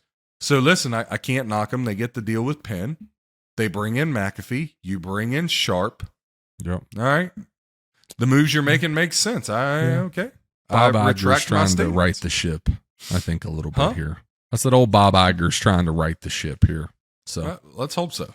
Because again, sports wouldn't be sports without ESPN. So I just want them to get back to sports. I want them to get back to the old ESPN that I used to watch every night religiously. Like, it was just sports. It wasn't all the politics and all the other stuff. It was they had just Scott sports. Van Pelt doing Sunday or Monday Night Countdown. That was like Scott Van Pelt in that role. Scott SVP's the best thing you got. He's fantastic. He's been the best thing you've had for years, right? Yep. So use him. Get your guys out there that really, when they were like, Steve Young let go, Susie Kohlberg, okay, those are. But use your Scott Van Pelts, use your Orlovskis, use your Marcus Spears, use your guys Marcus that are Spears, really they should good. use more. I like Marcus. How their countdown NBA show, moving Mike Greenberg to that, putting Stephen A. Smith and Michael Wilbon together. Like, those are real power moves that have helped them. Now, if they can just stay on message with sports, they got a chance to really right the ship here. Absolutely. I agree with that. I don't know about you guys, but in the mornings, if I want to turn on sports, I'm going to ESPN 2 most of the time, just so I can watch Sports Center. Because really and Sports Center really, to me, has... Sports Center still... I feel like it's not the same even as it was, but it's still better than having to wake up and look at Greeny talk to his panel, about whatever, it's like John always says, it's just the Jets or it's the Cowboys, and it's just like the same old thing. I usually wait and listen to McAfee. Like, when that kicks off at 10 o'clock my time, that's when I get my sports. I think it's something like that. I need to get and he rolls on for 3 hours, and I like the McAfee show because it has something for everybody, right? It has the comedic factor. It has anybody can tune into that show and get something out of it. And that's Has it changed at all since they moved over? It has not, but they haven't gone to ESPN official. Yeah, they haven't gone officially. Part of that agreement was they still had complete control over their content. They still have complete control over they say. ESPN basically has zero say at what is on that show and what's said. So it doesn't air on ESPN, you're saying? It's still going to be on YouTube. Simulcast, like the YouTube, like they've been doing. Yep. Right. I think it's going to still be that, but it'll be ESPN branded. Yeah. Mm-hmm. Because their whole thing was, we always want to have YouTube for people. We always want to be here. This is where we've been. This is where we started. And so we don't want to take that away. So that was part of the negotiation as well. So I believe, yes, it is still staying on both, which is great. I mean, it's the one I enjoy listening to the most. And I think McAfee and AJ or who's the guy he has on there? Is it not AJ Hawk? AJ Hawk, yeah. Is it AJ Hawk? Yeah. Or is it no, it's AJ Hawk. what's the Is it? Yeah. Yeah. No, okay. Yeah. Look, I think those two banter back and forth are great. Yeah. I know you don't like him, but I still think Cowherd's the king. I'm not a Cowherd fan. I've always liked him. I've been listening to him since he was on ESPN. Yeah, there are times where I can listen to it. You can't deny the knowledge. And when he has the Howard Cosell's and the Joe he has better people on his show than anybody else. Yeah. Yep. You get real knowledge, not just opinions. So yeah, it's true. Yeah. He had Chris Collinsworth on yesterday. It was a great interview. I love Chris Collinsworth. He does such a fantastic job. Yeah, you've always been a Collinsworth fan, though. He's always been high on your list. I like Collinsworth. I like Collinsworth. I can listen to Cowherd sometimes, but sometimes, man, it's just like nails on a chalkboard. It just depends on the day. I think I think when he was on ESPN, what he brought back then before he moved over to Fox was way more kind of cutting edge, right? Like you came there listening to Mike and Mike in the morning, and then all of a sudden Colin Cowherd comes on. You're like, I like Mike and Mike in the morning. This dude is different, you know? Yeah. And he's kind of always walked that line. And then when he got to Fox and he was able to just kind of be him, it's sort of, I would say, I still like him. I just say it lost a lot of its edge, I guess, right? Yeah. Because now he can just kind of say whatever he wants. Whereas when he was ESPN, he was like so new and fresh and like just, yeah. So I do agree that it's kind of, it's not quite the same as it was when you listen to him, but I still think he's a great journalist, a great interviewer, and broadcaster for sure. Yep. Definitely someone to look up to. Absolutely. All right, we'll talk a little more NFL news here. Obviously, Brock Purdy, starting quarterback for the Niners. Interesting here, though, Sam Darnold will be the second string quarterback. Trey Lance falling all the way to number 3, but the 49ers have said they're not going to move Trey Lance. So what are their plans? Lies we tell. What's the plans for Trey Lance here? Like, well, I think Kyle Shanahan walked down to John Lynch's office and said, "Hey, I know you were saying you needed a new pool boy, so here you go." kind of. I mean, yeah, not good. I mean, beep. I was right. Beep. I was right. I do feel Not very bad. good, but I do feel bad for Trey Lance because does he get an opportunity anywhere else? I don't think so. I think his time's done before it ever got started. I hate that an injury took him out like that to where we will never know how good he was really. But I think we're at the point now where he's not going to get a shot to be a starter anywhere else. Maybe somewhere else, but he's got to get out of San Fran and like lickety split fast. I don't think he's going to get a chance to start anywhere else. Who else is going to, I mean. Oh, look, man, there's plenty of places. I mean, look, he could go down to Tampa before the year's out. He's going to get a couple starts in, right? God, you're such a Baker hater. Maybe he'll be he okay. Sucks. No, oh, my God. He had great commercials. It ends there.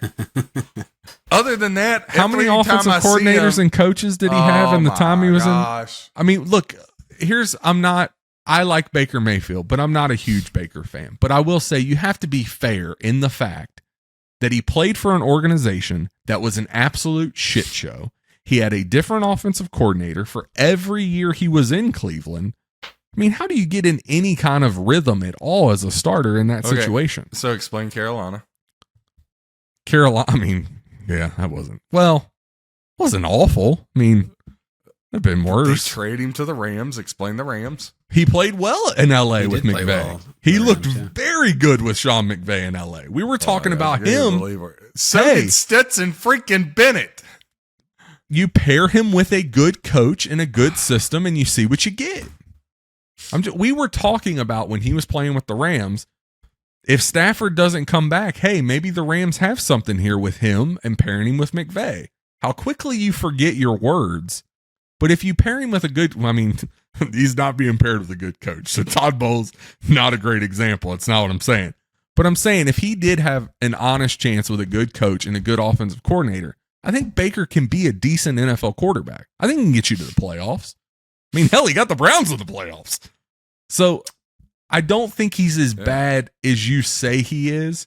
I do think if you look at, I don't think he's as good as you say he is either. And maybe he's not. Maybe he's somewhere in the middle. But I don't think you can look at what Baker has dealt with since he's been in the league, being in Cleveland, the offensive coordinator and coach carousel he had, and be like, yeah, he just sucks. Because then he goes to LA and he looked damn good with the Rams. So I don't know. You tell me. I'm not a Baker. Listen. You're just pissed because he lost you money. That's all it is. You hold a grudge. You're like a scorned woman.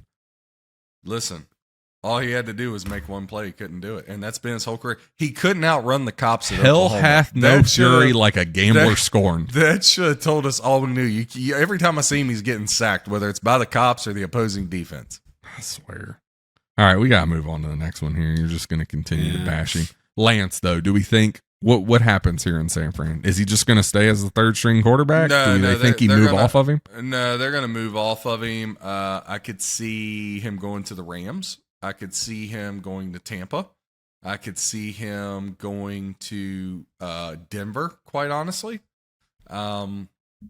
I could see them sending him to the Raiders. I could see them sending him to Miami. I could see them sending him, ironically enough, I think them and the Patriots just need to make amends and have a little swappy action there. Yeah, maybe.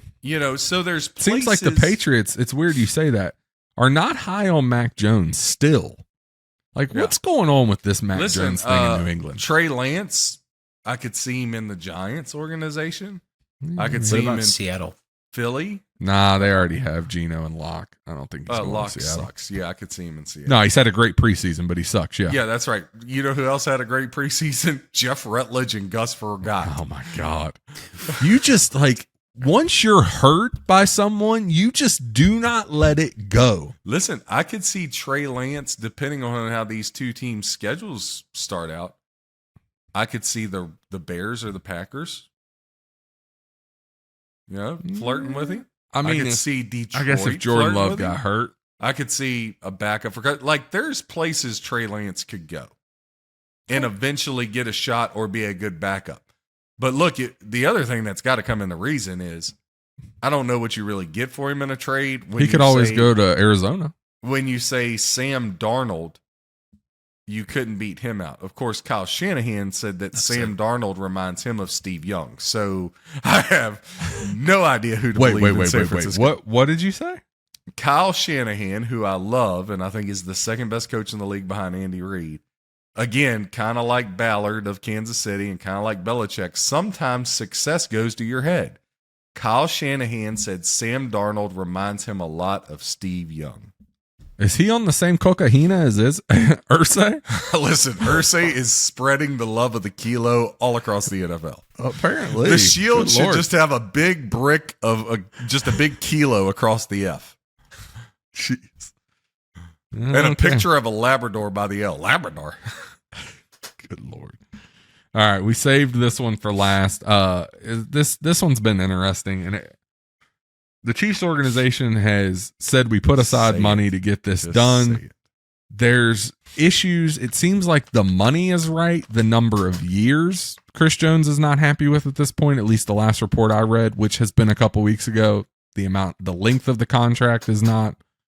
I have no idea. Andy Reid, I think you can tell he is starting to get a little frustrated by the situation. We're 15 days away from the regular season, and this still is not taken care of. He was in front of the podium today, seemed very agitated about it. Spagnuolo talked about it yesterday, also seemed agitated about it. From Andy Reid's perspective, there has been no communication between the two sides here lately, so I have no idea what's going on. The developments that came up yesterday were Chris Jones could sit out until week 8. That's what has been floated around if he does not get what he wants. The problem I have with this is when we signed Chris Jones to a contract extension 4 years ago, 4 years, $80 million, we went through this same dog and pony show with him. He still has 1 year left on his contract. He still has 2 years that they can franchise tag him. So the Chiefs are in control here if he wants to play. I kind of take it from what Patrick Mahomes said today in his press conference. I don't think any of us thought this would go on this long. I didn't. I expected him to probably miss the first little bit of camp and then be there. This, with the danger of stretching into the regular season, is getting a little more urgent. And I'll be honest, I have no idea where this one ends up. Does he come back? Do they get a deal done? Do they trade him and try to get what they can? There's been some rumors that people have called about him. So I don't know where the breakdown in the relationship was here. He had a great year last year, 15.5 sacks was awesome, said he wanted to be a Chief for life. And now there is this rift, and apparently from reports, they are extremely far away on this contract deal. So I have no idea what's happened here. It's falling apart. Well, if I was the Chiefs or a Chiefs diehard fan like you are, I am a Chiefs fan, but not diehard as you are. My heart still belongs to the Redskins. No, it's so sweet. But if to not have Chris Jones, to get after Jared Goff, you're going to have problems right off the bat. Here we go. Here we go again with Jared Goff. He's God. So now we have Jared Goff, we have Orlovsky, and Lawrence, I have a question. Do they all know about each other, and are they okay with a 4-way? Or have you not yet told them, and this is how they're going to find out? Yes or no, the Chiefs barely beat the Bengals for the first time, mind you, in the AFC Championship game last year. They barely beat them. Yes or no? It was very close. Barely. Game. I mean, it was a close game. Good game. Okay, so It was a great game. you should. Okay, so y'all remember the game, right? Yeah, I remember. Why did the Chiefs win the game? It They came down scored to the more last. points. Came down to the last 2 drives. Tell me why the Chiefs won the game. I don't remember the last 2 drives. I know Chris Jones had a sack in the here's why. last drive. Here's why. They moved him from inside To outside. to outside. In the last 2 possessions, he wreaked havoc and the Bengals couldn't block him. The Chiefs did not win the AFC Championship game because of Pat Mahomes. Get that out your mind. They had a dominant defensive lineman, just like when the Giants won the Super Bowl with Tuck and Strahan, just like when Micah crazy. Parsons goes nuts, just like the Rams sealed the Super Bowl that last drive when Aaron Donald was down Burrow's throat all What a 3 beast. snaps. That whole game. What are you talking about? Listen. The last 3 snaps.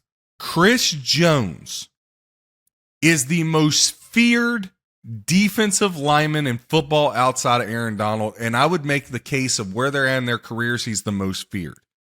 Yeah, I would I'm say that. sorry, if you take him away, those young defensive ends aren't going to look as good as what you think they are.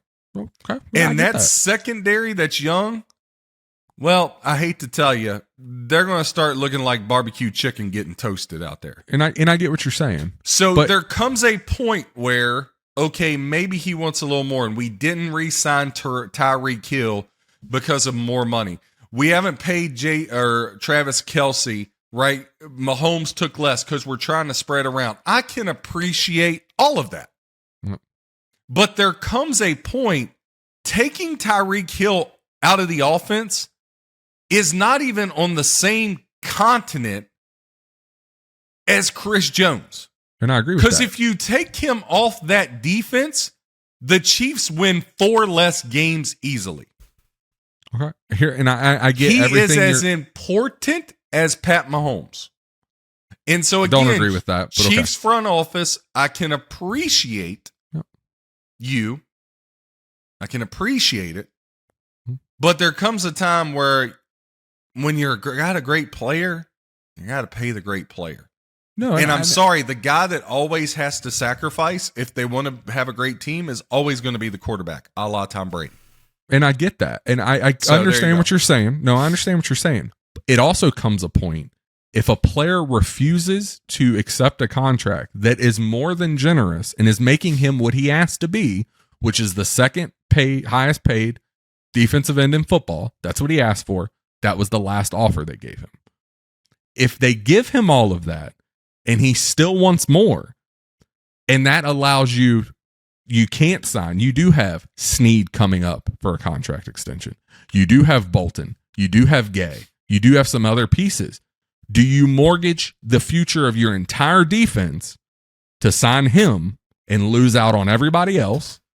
Or do you have to make the decision, enough is enough, we're going to have to go a different way?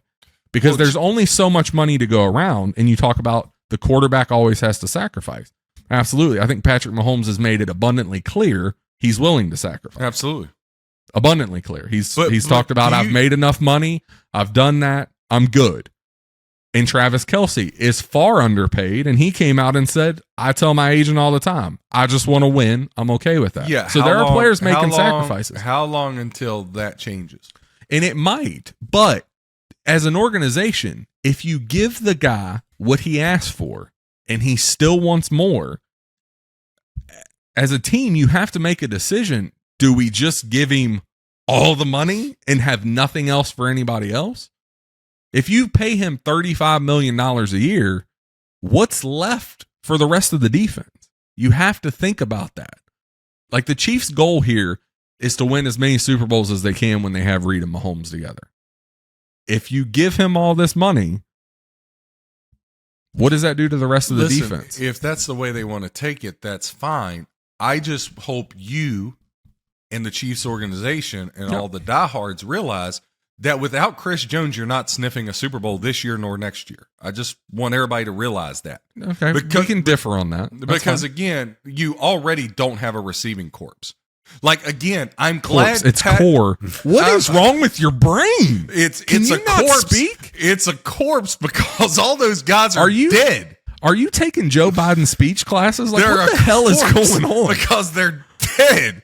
Those guys can't outrun me on one leg and another one with blood clots in it. Okay, we'll see. Listen, I'm glad Pat Mahomes is the greatest quarterback in the league. So was Tom Brady. He still didn't go to the Super Bowl every year. No, and I get that. I'm not saying that. This Chiefs team can't sniff those Patriot teams through that run right now. They're not that good. What I'm asking, Peyton do you let a Manning player hold you was ransom? great. Do you let a Manning player was great. hold you? Do you let a player hold you ransom? I'm not saying you let him hold ransom, but at some point in time, we're talking about 1 year. This is Chris Jones's last payday. This is going to be it. No. Okay? So listen, I'm sorry. Just like when Micah, listen, it is clear in the National Football League that you need a quarterback. You need to be able to protect the quarterback. Right. And you better have a guy that can wreak havoc. Yep.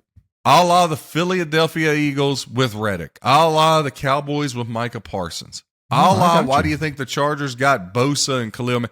If you can't get to the court, and without Chris Jones, they can't get to the quarterback. They can't. Are you saying they can? I would much rather see him in a Chiefs jersey. But if the guy refuses to play, what are you supposed to do? Do you let him sit out until week 8? Does the goal line keep changing? Because we just did this with Chris Jones 3 years ago. He set out the same way. They gave him the big contract extension, and now he's throwing a fit again. Like, at some point. So let's play the scenario. What if the Chiefs come out 4-3? They're going to have to give it to him anyway. Yeah. I think it comes down to something you talk about a lot, John. This is where I kind of wind up on your side of this a little bit more. Is that window, right? Mm-hmm. And the window is only so big for so long. And Josh, you talk about mortgaging, the future. But if you know the window is only so big and you only have so many chances in the next couple seasons to get to the big game and keep, while Andy's still the coach, while Mahomes is there in his prime, it's like you almost kind of know that window is closing and you want to go ahead and maybe mortgage the future because it's gonna close anyways. May as well get him, so that you can get a couple more rings. So I'm kind of with John on this a little bit in that sense.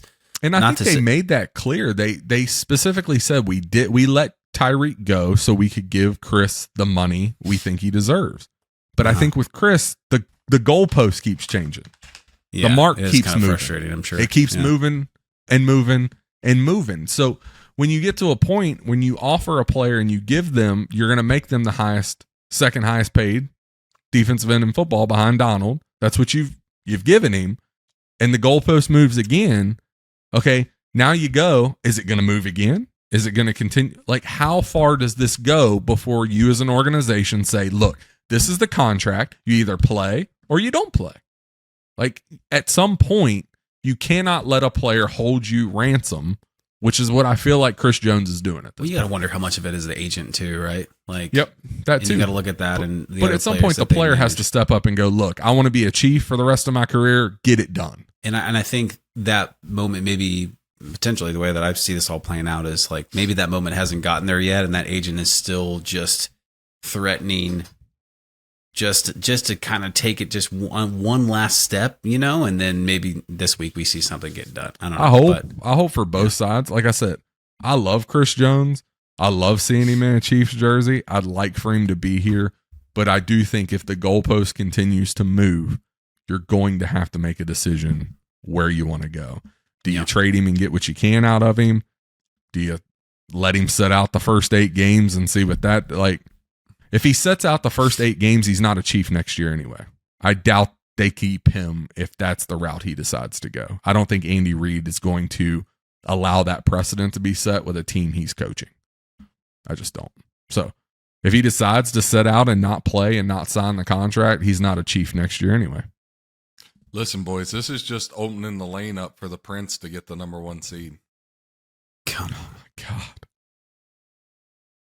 Do you write listen, him love letters? If he's not, do you if send Chris him Jones little isn't videos every day? Listen, if Chris Jones isn't in the lineup, golf is easily 300 yards and 2 tubs minimum opening night. Maybe 4 tubs, 350 yards. God.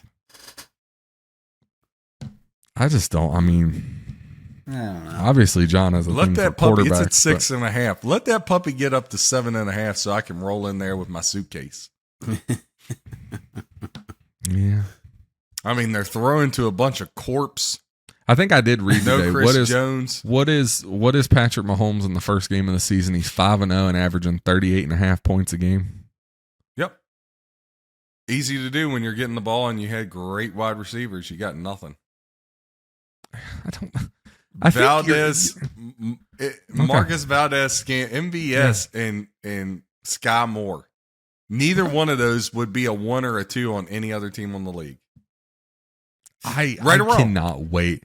I cannot wait Right to or wrong? watch. It's it's a yes or no question. Well, Would no, those Sky other teams Moore have or Mahomes. MVS? I cannot wait to watch this Chiefs offense work because I heard all that stuff last year with they lost Tyreek. The offense is dead. They won't score any points. There's no chance of that. And I'm pretty sure they hoisted a Lombardi. So I cannot wait to watch this Chiefs offense go to work with Andy Reid and Patrick Mahomes and Kelsey and MVS and Sky Moore and Rashee Rice. I can't wait. 16 yards. Looking forward to it. I was 16 rows back Saturday night and watched them come up goose egg the first 3 drives against the Arizona Cardinals. Okay. The defense rushed, Your Honor. Okay. We'll see. I will be We're gonna there see in a lot. person for that Lions game. Looking forward to it. Cannot wait for the NFL season to kick off. But I'm excited to see. Score. Give me your final score, Chop. I'm very intrigued. Chiefs win by 10 at least. At least. At least 10, yeah. Give us a final score. I thought it was going to be close, but as much stuff as you've talked about Jared Goff, I have to go bigger now just to mess with you. I originally thought it was going to be a close game. I thought within a touchdown. But I do think the noise is getting a little louder, and I think the Chiefs are going to come out and have a point to prove. Okay. So fair enough. I do. Fair enough. I think they've heard all the noise about, and they heard it all last year. The offense is going to be garbage. Mahomes doesn't have anybody to throw to. They're not going to score any points. Their receivers suck. Like I think at some point it gets old, and he continues to do it with those receivers. So I mean, hey, just let him work. Fair enough. Just let him work. All right. So your winners, we're going to look at your picks to win each division and what your playoff picture was. So we're wrapping up here. Could I have a little theme music very lightly in the background? Give John some of his theme music. Well, you know how my music stops working at a certain time. So oh my God. I know. Riverside, you're on my shit list. Just think about your boy Trevor Lawrence. It'll give you the motivation you need to be good. So, since we were just talking about the AFC, let's start in the AFC, all right? Let's do it. We're going to start out in the AFC West. Obviously, I still like the Chiefs to win that division, maybe by a game now with no Chris Jones. It's going to be a little tight now because they're not, that defense is going to get, chopped up like shrimp at a Japanese restaurant. For sure. Yeah. NFC North. Against my better judgment, I'm going to be like the crowd, and I'm going to go Cincinnati Bengals. Mm-hmm. All right? I like that. Joe Burrow and all, but I'm telling you what, that division, folks, is going to be the toughest division in the NFL. Be careful with the Pittsburgh Steelers. I really think they're going to be a lot better than people think. Tomlin gets those boys playing. Pickens. That defense is always solid. Pittsburgh's going to be a handful.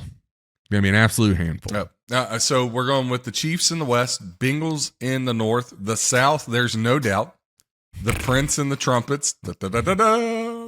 All if hail. he comes out and just has an awful year, Jay, what are we going to do with John? Oh. Like it No has shot. to be something extremely He will embarrassing. finish Well, top if the 3 to 5 MVP voting. He's going to have a phenomenal year, guys.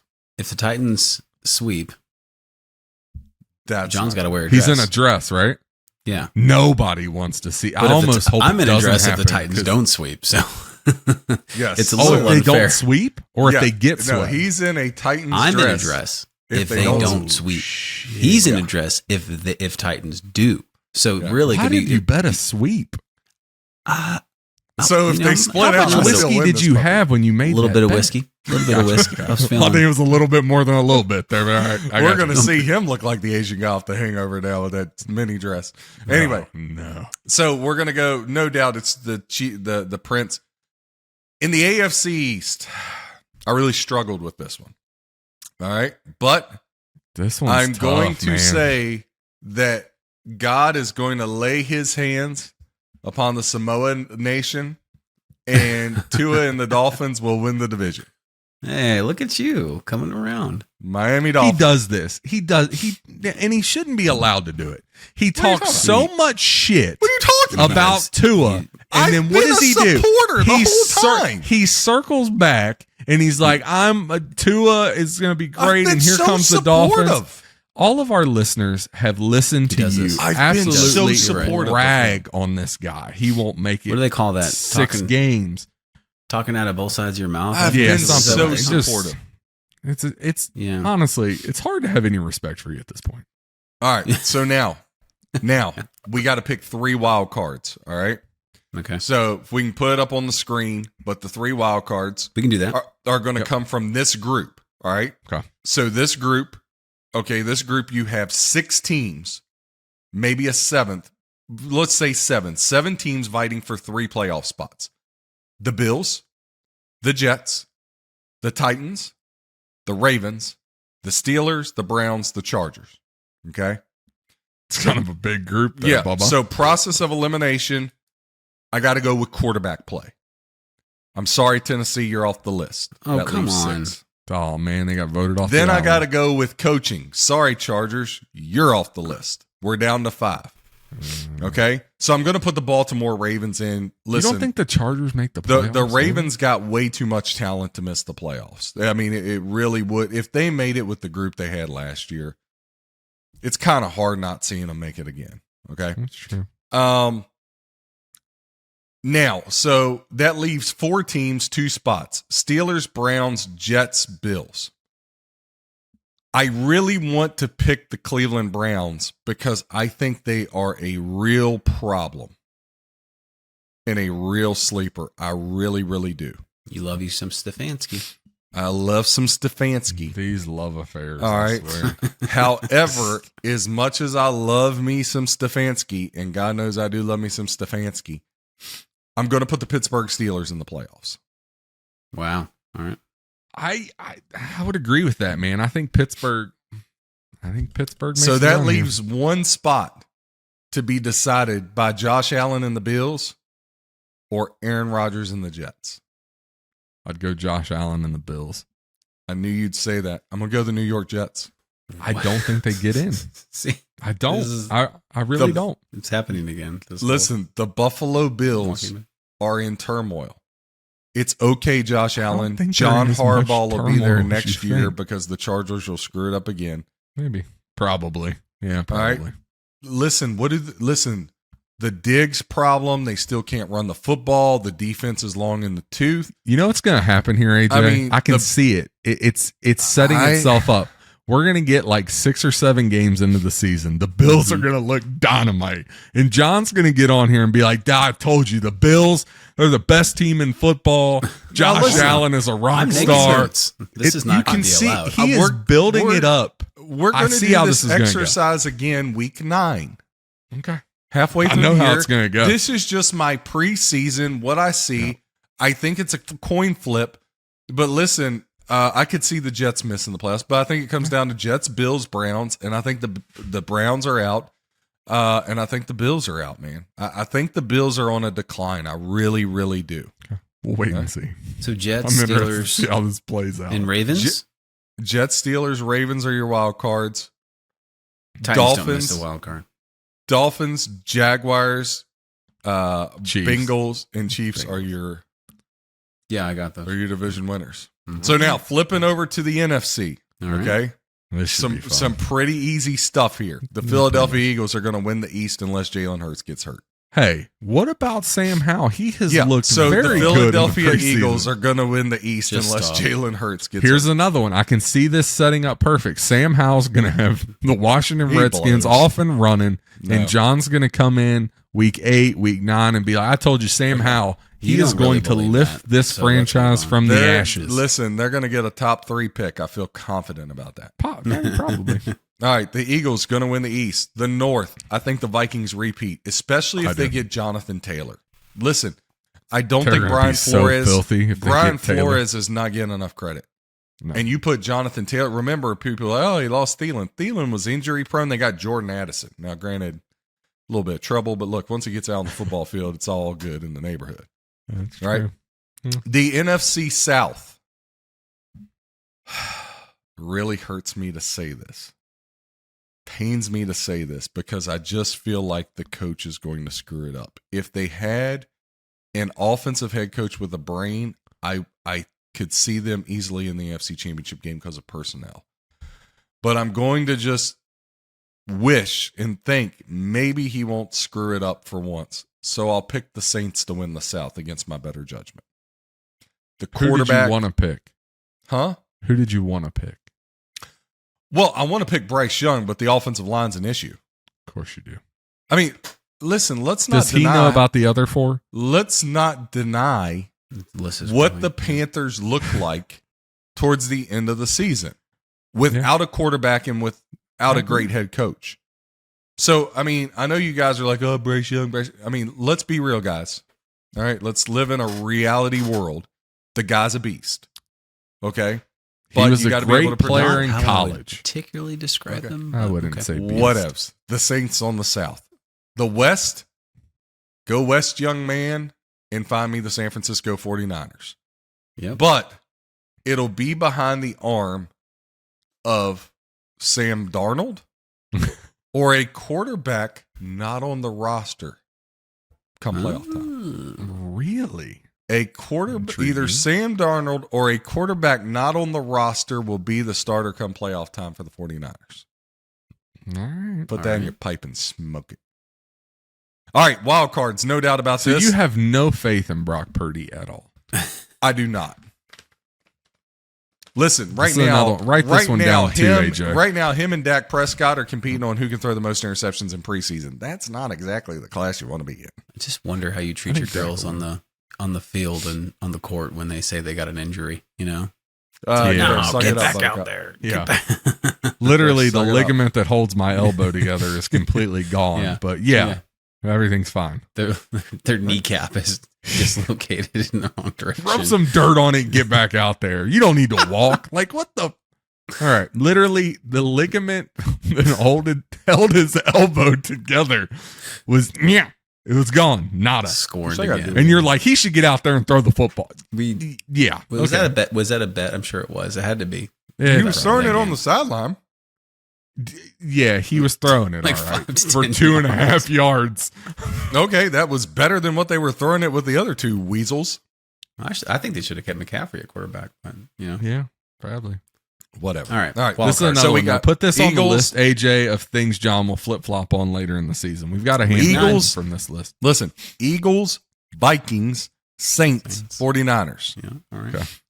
All right, here we go to the wild cards. First wild card, there's no doubt when you have the 10th ranked quarterback in the league, you make the playoffs. Detroit Lions. Jared Goff is not a top 10 quarterback in the NFL. When he I love throws you. for 300 yards and 3 tubs on you opening night, you're going to be like, guy's pretty good. Guy's You talk pretty about good. him like Wish this we 'cause he had Chris tickles the Jones taint right for about you now. or what? Like, what does he do that makes you so high on him? It has to be something. He's a bad man, dude. I feel like there's something to put on the board for this first I don't- game. He's a bad man, I'm telling you. All right. Second wild card, Seattle Seahawks. I really Hey, I struggled was with actually this. going to talk about Seattle. You know, I struggled with this. Why? Well, because I don't believe in Geno Smith. Mm. You got Drew Lock there Because- on the bench, though. No, Drew Lock blows. If you can't beat out Geno Smith, you blow. I He saw would have Geno last year if Smith. he didn't get hurt. Okay. I'm the Pay analysis. Let attention. me break it down. All right. Geno, you saw I Mizzou can't and help you're totally wrong. threw everything else out the window because he was from Missouri. Geno You Smith, just I hate saw on at West people for Virginia. no reason. I just don't get it. I saw Geno Smith at West Virginia and with the Jets, and I just have a hard time believing all of a sudden he's this MVP type caliber quarterback. I think you look at, but you, and this is what I was talking about earlier with Baker that I know you hate. A quarterback with a good coach in a good organization, it's a completely different thing. I think Geno, we're starting to see some of what he's capable of because he's in a better system and he has a better head coach. It makes a world of difference. It really does. I think it makes a difference. You're really sticking by that. Do I think it makes a difference to have a good organization and a good head coach? Just for that, Yeah. the Seahawks are out of there. They're not making the playoffs. Okay, whatever. All right, so first wild Can card. we? This the was Lions. 1 minute 55 and 17 seconds. Remember this from this episode, AJ, so we can pull it back Lions when are I was missing right. the playoff, or the Seahawks are missing the playoffs. Sure, they are. All right, so listen, back to business. Eagles, God. Saints, Vikings, 49ers are division winners. Lions get the first wild card. Last two wild card spots. Here we go. The Green Bay Packers. We talked about this being a possibility I for love sure. their roster. Yeah. I love their roster. I really do. Now, that last spot, I think Seattle's in the mix. I think when it's all said and done, Carolina will be in the mix. I look at how they finished. I think Carolina's going to start slow, but I think they're going to finish really, really strong, and their schedule helps that case. Yeah. I do not believe in the Dallas Cowboys. They'll be hanging around, but I don't believe in them. Okay. And then the Redskins, I just can't fathom Ron Rivera not screwing it up in some way, shape, or form. Now, I have the right to reserve to switch if they get smart and fire Rivera. Okay. Then that could be swayed. However, AJ said something earlier in the show that really resonated, and I watched both preseason games, and now that Saquon's back, I'm going to give the Giants the last wild card spot. I know I said they wouldn't win 6 games before Barkley. I think Daniel Jones can do enough because of the cast, not because of him, because of the supporting cast. I think he can do enough to get them the last playoff spot, but I think the Giants are barely going to edge out the Carolina Panthers for the last spot. Okay. There you have it. Interesting. NFC championship games. You ready? Yep. Yep. Vikings, 49ers. Vikings. I would take the Vikings in that game. AFC championship game. Mm-hmm. Jaguars, Bengals. You son of a. Jaguars, Bengals? Your Super Bowl. Y'all ready? Oh, it's going to be Jaguars and Everybody paying Vikings. Everybody paying Vikings win attention? it all. Bengals, Niners, and Joe Burrow host the trophy. Yeah. No. I don't like it. Again, we'll do this exercise again week 9, but halfway through Maybe the I year, should do I mine. can change it around. But this is my preseason. What do you think? Sometimes maybe good, sometimes maybe shit. I don't know. There was. So I got the Some were Bills. good. I got the Bills and the Cowboys, 2 top 5 teams that two Missing of the the top wild 5 card. best odds to win the Super Bowl. I got Cowboys, Bills both missing the playoffs. I think the Bills make the playoffs. I don't see a situation where they don't. So then you say the Jets miss the playoffs. I've said that from the beginning. Okay, fair enough. I don't agree with the Steelers. I think he'll still figure out how to get a I winning think record, but Yeah, I think Seattle makes the playoffs. I think your NFC Championship game, if it's Niners Vikings, I think the Vikings find a way to get it done. I think the Vikings. I will not be surprised if they're in the Super Bowl. Not at all. I think they have the defensive coordinator. Defense has really been a problem for them. I think the offensive line, they've done enough to patch that. You do add a Jonathan Taylor. Good God. I mean, If they just had another Jonathan weapon. Taylor, I might give the Vikings the nod. Yep. The AFC Championship game, I'm not as high on Trevor Lawrence as you are. Joe Burrow, I think, is a phenomenal quarterback. So I could see the Bengals getting there for sure. Yeah. I don't think Lawrence gets there this year. Maybe I'm wrong. I'm not as high on him as you are. Fair enough. Dallas, I expect Dallas to be Dallas. They're going to find a way to lose. That's what they do. The Giants, because Saquon is so good. However, teams kind of watched the Giants last year. That's how they got there. If you can have somebody stop the run and force Daniel Jones to throw the football to have to, we saw how that works out. Not very well. No, this is one that I actually agree with him on. You think the Giants? Yeah, get in? Jalen Hyatt, some of the other guys they've added, Darren Waller. Listen, when I I watched forgot them, about Waller. yeah, Forgot when about they Waller. had Waller, and remember Bellinger, the tight end, played great. They had those forgot. two. It was like Rob Gronkowski and Aaron Hernandez before he found guns. That double tight end set. Pretty sure he Jesus. this whole time. Yeah. You know, Still bang, too bang. soon. You know, before Still too soon. I think the Giant, and remember, Brian Daboll was there Dable's a when they monster. had Gronk and his arm guns and Hernandez and his gat guns, right? That's true. So he knows how to run that two-time system. So with Bellinger and Waller, just the more listen, I still think Daniel Jones is a bum. But I think they've put enough pieces around him to where, and he is mobile. I will say this. he is can very. run. I will say he can use his legs. Yep. I And agree with listen, Daniel Jones went to Duke. He's not a good quarterback, but I'll tell you what Daniel Jones is. He's intelligent. He knows what he is, and he that. knows I mean, he what got is. $40 million a year. He's pretty smart. So for him, he's like, listen, I can throw 15 touchdowns and we win a playoff game. So he knows the blueprint. Okay, now I'm going to have more guys because they didn't have receivers. Now you're giving him Hyatt. You got Waller and Bellinger. I can't Waller's think a of the big. I can't think of the other guy's name, the other receiver they got. But like I was watching the other night and I'm like, God, I'm going to have to eat crow. The Giants are going to make the playoffs. Oh, don't worry, buddy. It won't be the first time. You Because have to do that this season. here's the other thing, their defense and offensive line. Their defense. To take Micah Parsons out of the equation, I like their defense better than Dallas's. So just going back to this. So your two teams, obviously, you're a big Washington Redskins fan, and you are a big Vegas Raiders fans. How do you see No, your Kansas two City teams? Chiefs. No, Redskins, Yeah, you're- Chiefs. The Raiders are Yeah. third. The Raiders are third because it's Okay. Vegas. I'm always going to support Vegas. But no, it's always been Redskins, Chiefs. You know Okay, that. we'll Don't take the try to Chiefs out of it. backpedal. We'll take the Chiefs out of it. I Redskins just got and to Raiders. I got to balance you out because it's like Chiefs overload on here. That's not true at all. I'm very fair and balanced. I just said I thought the Vikings could win the Super Bowl. Come on. The Redskins, I don't know. I can't take anything serious when Ron I will Rivera- say, and I know you've bashed him. We all have. Sam Howell has looked pretty good. Listen, And with Eric Bieniemy running that offense, Sam Howell might have a chance to make. well, We talk about this all the time with Washington. Offensively and defensively, they have a lot of weapons, man. They got a lot of talent on both sides of the ball. defensively, if Chase Young plays defensively, they got the best defense in the NFC East. Like they might not have the best player, absolutely. but their defensive line, Jonathan Allen, They're tough, Payne, Chase Young, and Marcus Sweat.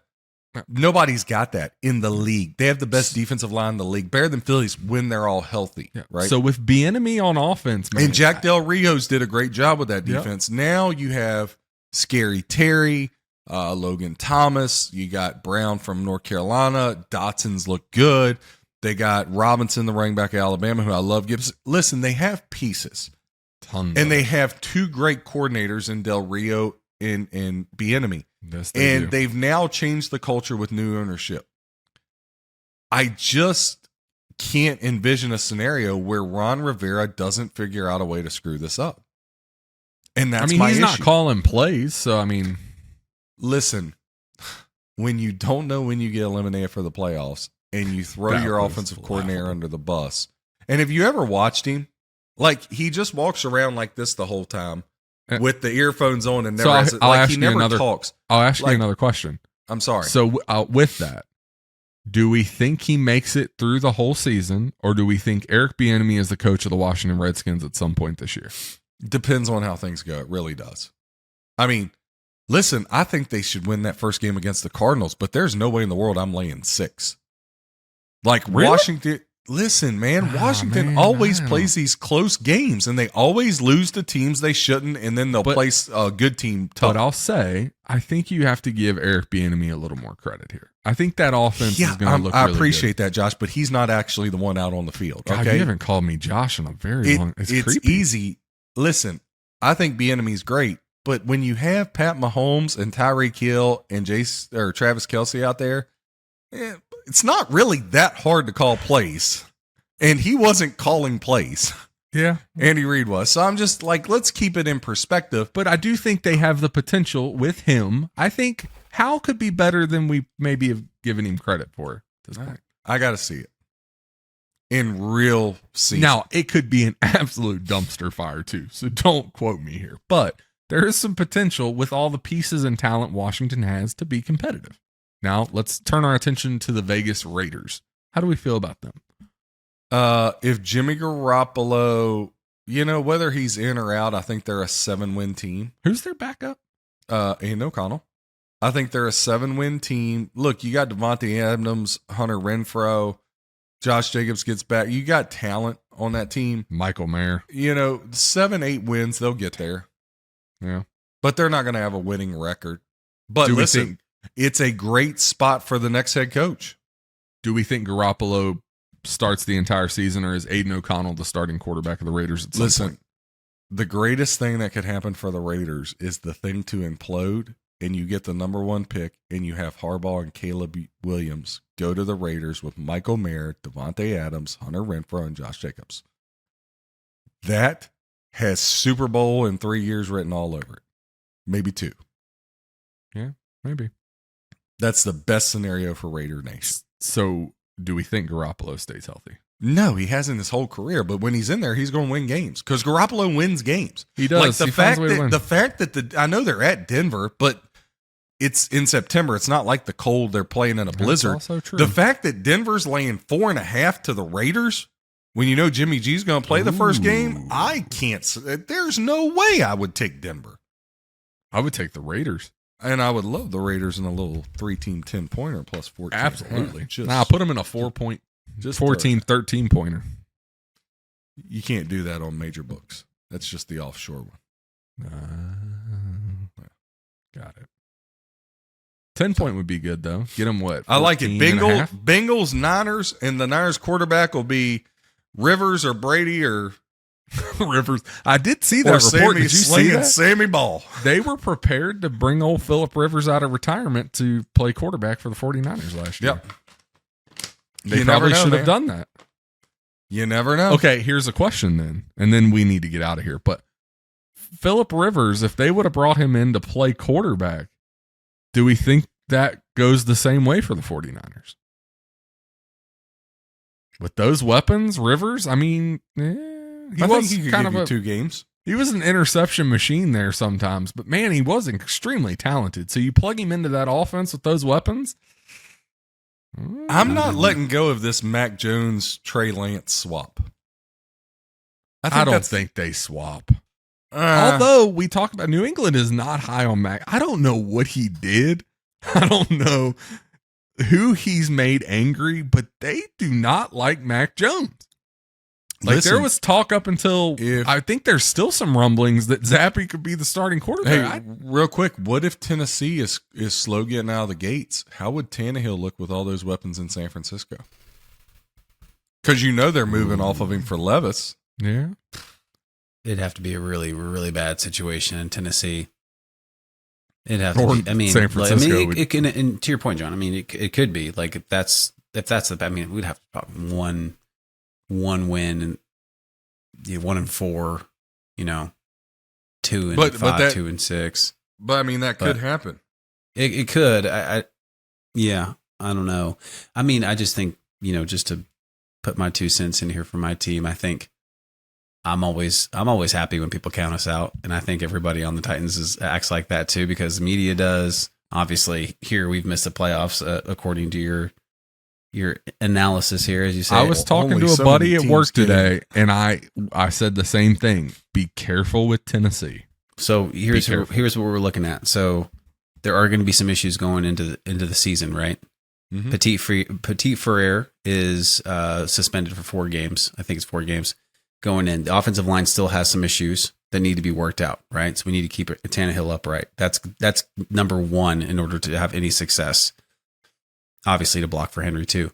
But Hopkins, Burks, if he can stay healthy, right? Chigo Okonkwo is a talent that I think spending too much time around John. Can't pronounce stuff. I know. Chig is going to come out big this year as the lead tight end. Jeffrey Simmons on the defensive line, someone else who doesn't get enough credit, I think, is one of the top defensive players. He's top 10 defensive player in the league. Yeah. So I think, I'm excited about this year. I do think there's still some issues that I'm really interested to see how the first couple games go with this offensive line as they stand now. But yeah, those are a few of the things with my team that I'm looking out for with Tennessee. John at bccsports.com. Email me. You want to get on the train? I got 8 winners in a row now. Listen, the time is now. 1-0, 3-0, 3-0, 1-0 again today with the Milwaukee Brewers. Got it done for us. Yes, sir. There's nobody better. We're going to have a great football season. I love every week, right? Because I put the work in 40, 50 hours a week studying, going through this.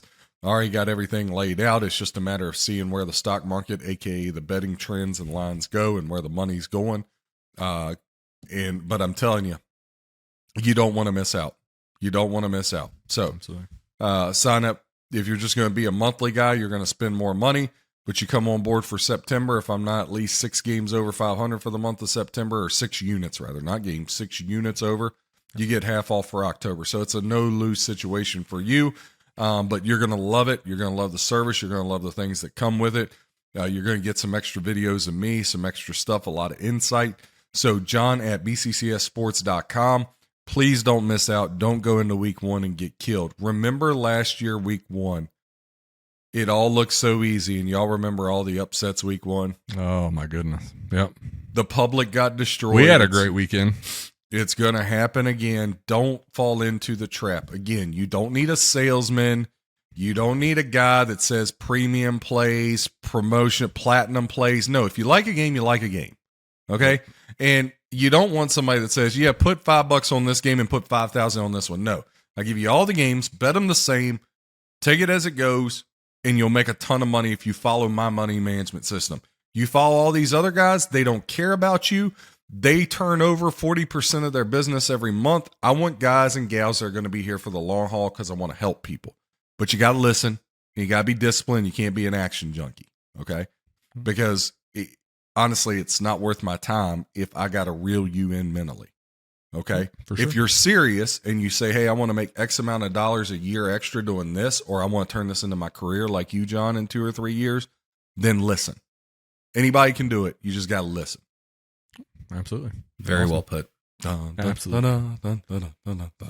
So we'll have another topic here I want to chat on before we get out of here. Obviously, we have all watched the coverage of the devastation that's gone on in Maui and Lahaina. I have some friends close to me that have had family members that have lost homes, lost everything. So we want to help. So we're going to be putting some things up on our social media, some places where you can donate to send money to these people that really need help. So I'm going to have that on our social media probably tomorrow, Instagram, Facebook, Twitter. If you guys want to, there'll be some options for you to donate to these families, help them out during a difficult time. Obviously, we've all watched it in horror. And we want to be able to help these people as much as we can.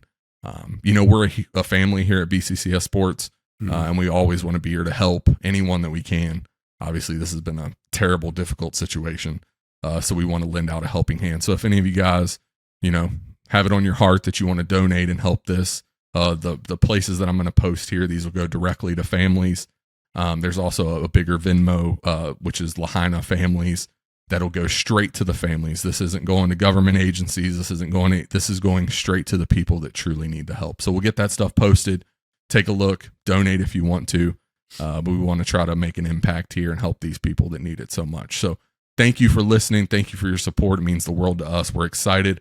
Next week, we're going to be kicking it off here with 2 shows. So you'll get us twice a week for football season. I know we're really excited to bring you 2 shows and get back into our football schedule. So we're going to have tons more content for you, a lot more fun stuff, fantasy football. We're going to do a lot of fun stuff this football season. So make sure you're listening, subscribe wherever you get your podcast. And if you enjoy what we're doing here, leave us a review. Apple Podcasts, Spotify, wherever you get your podcast, drop us a review and rating. That obviously helps us a lot. But we appreciate your support and everything you do. Hope you guys have a great weekend with your families. It is week 0 for college football. My Irish are playing Navy. I'm ready for get this thing kicked off. So enjoy your time with your families. Enjoy some college football this weekend. Fall is right around the corner. But thank you all for everything. God bless. And we'll be back with some episodes for you next week. Love you, my winners.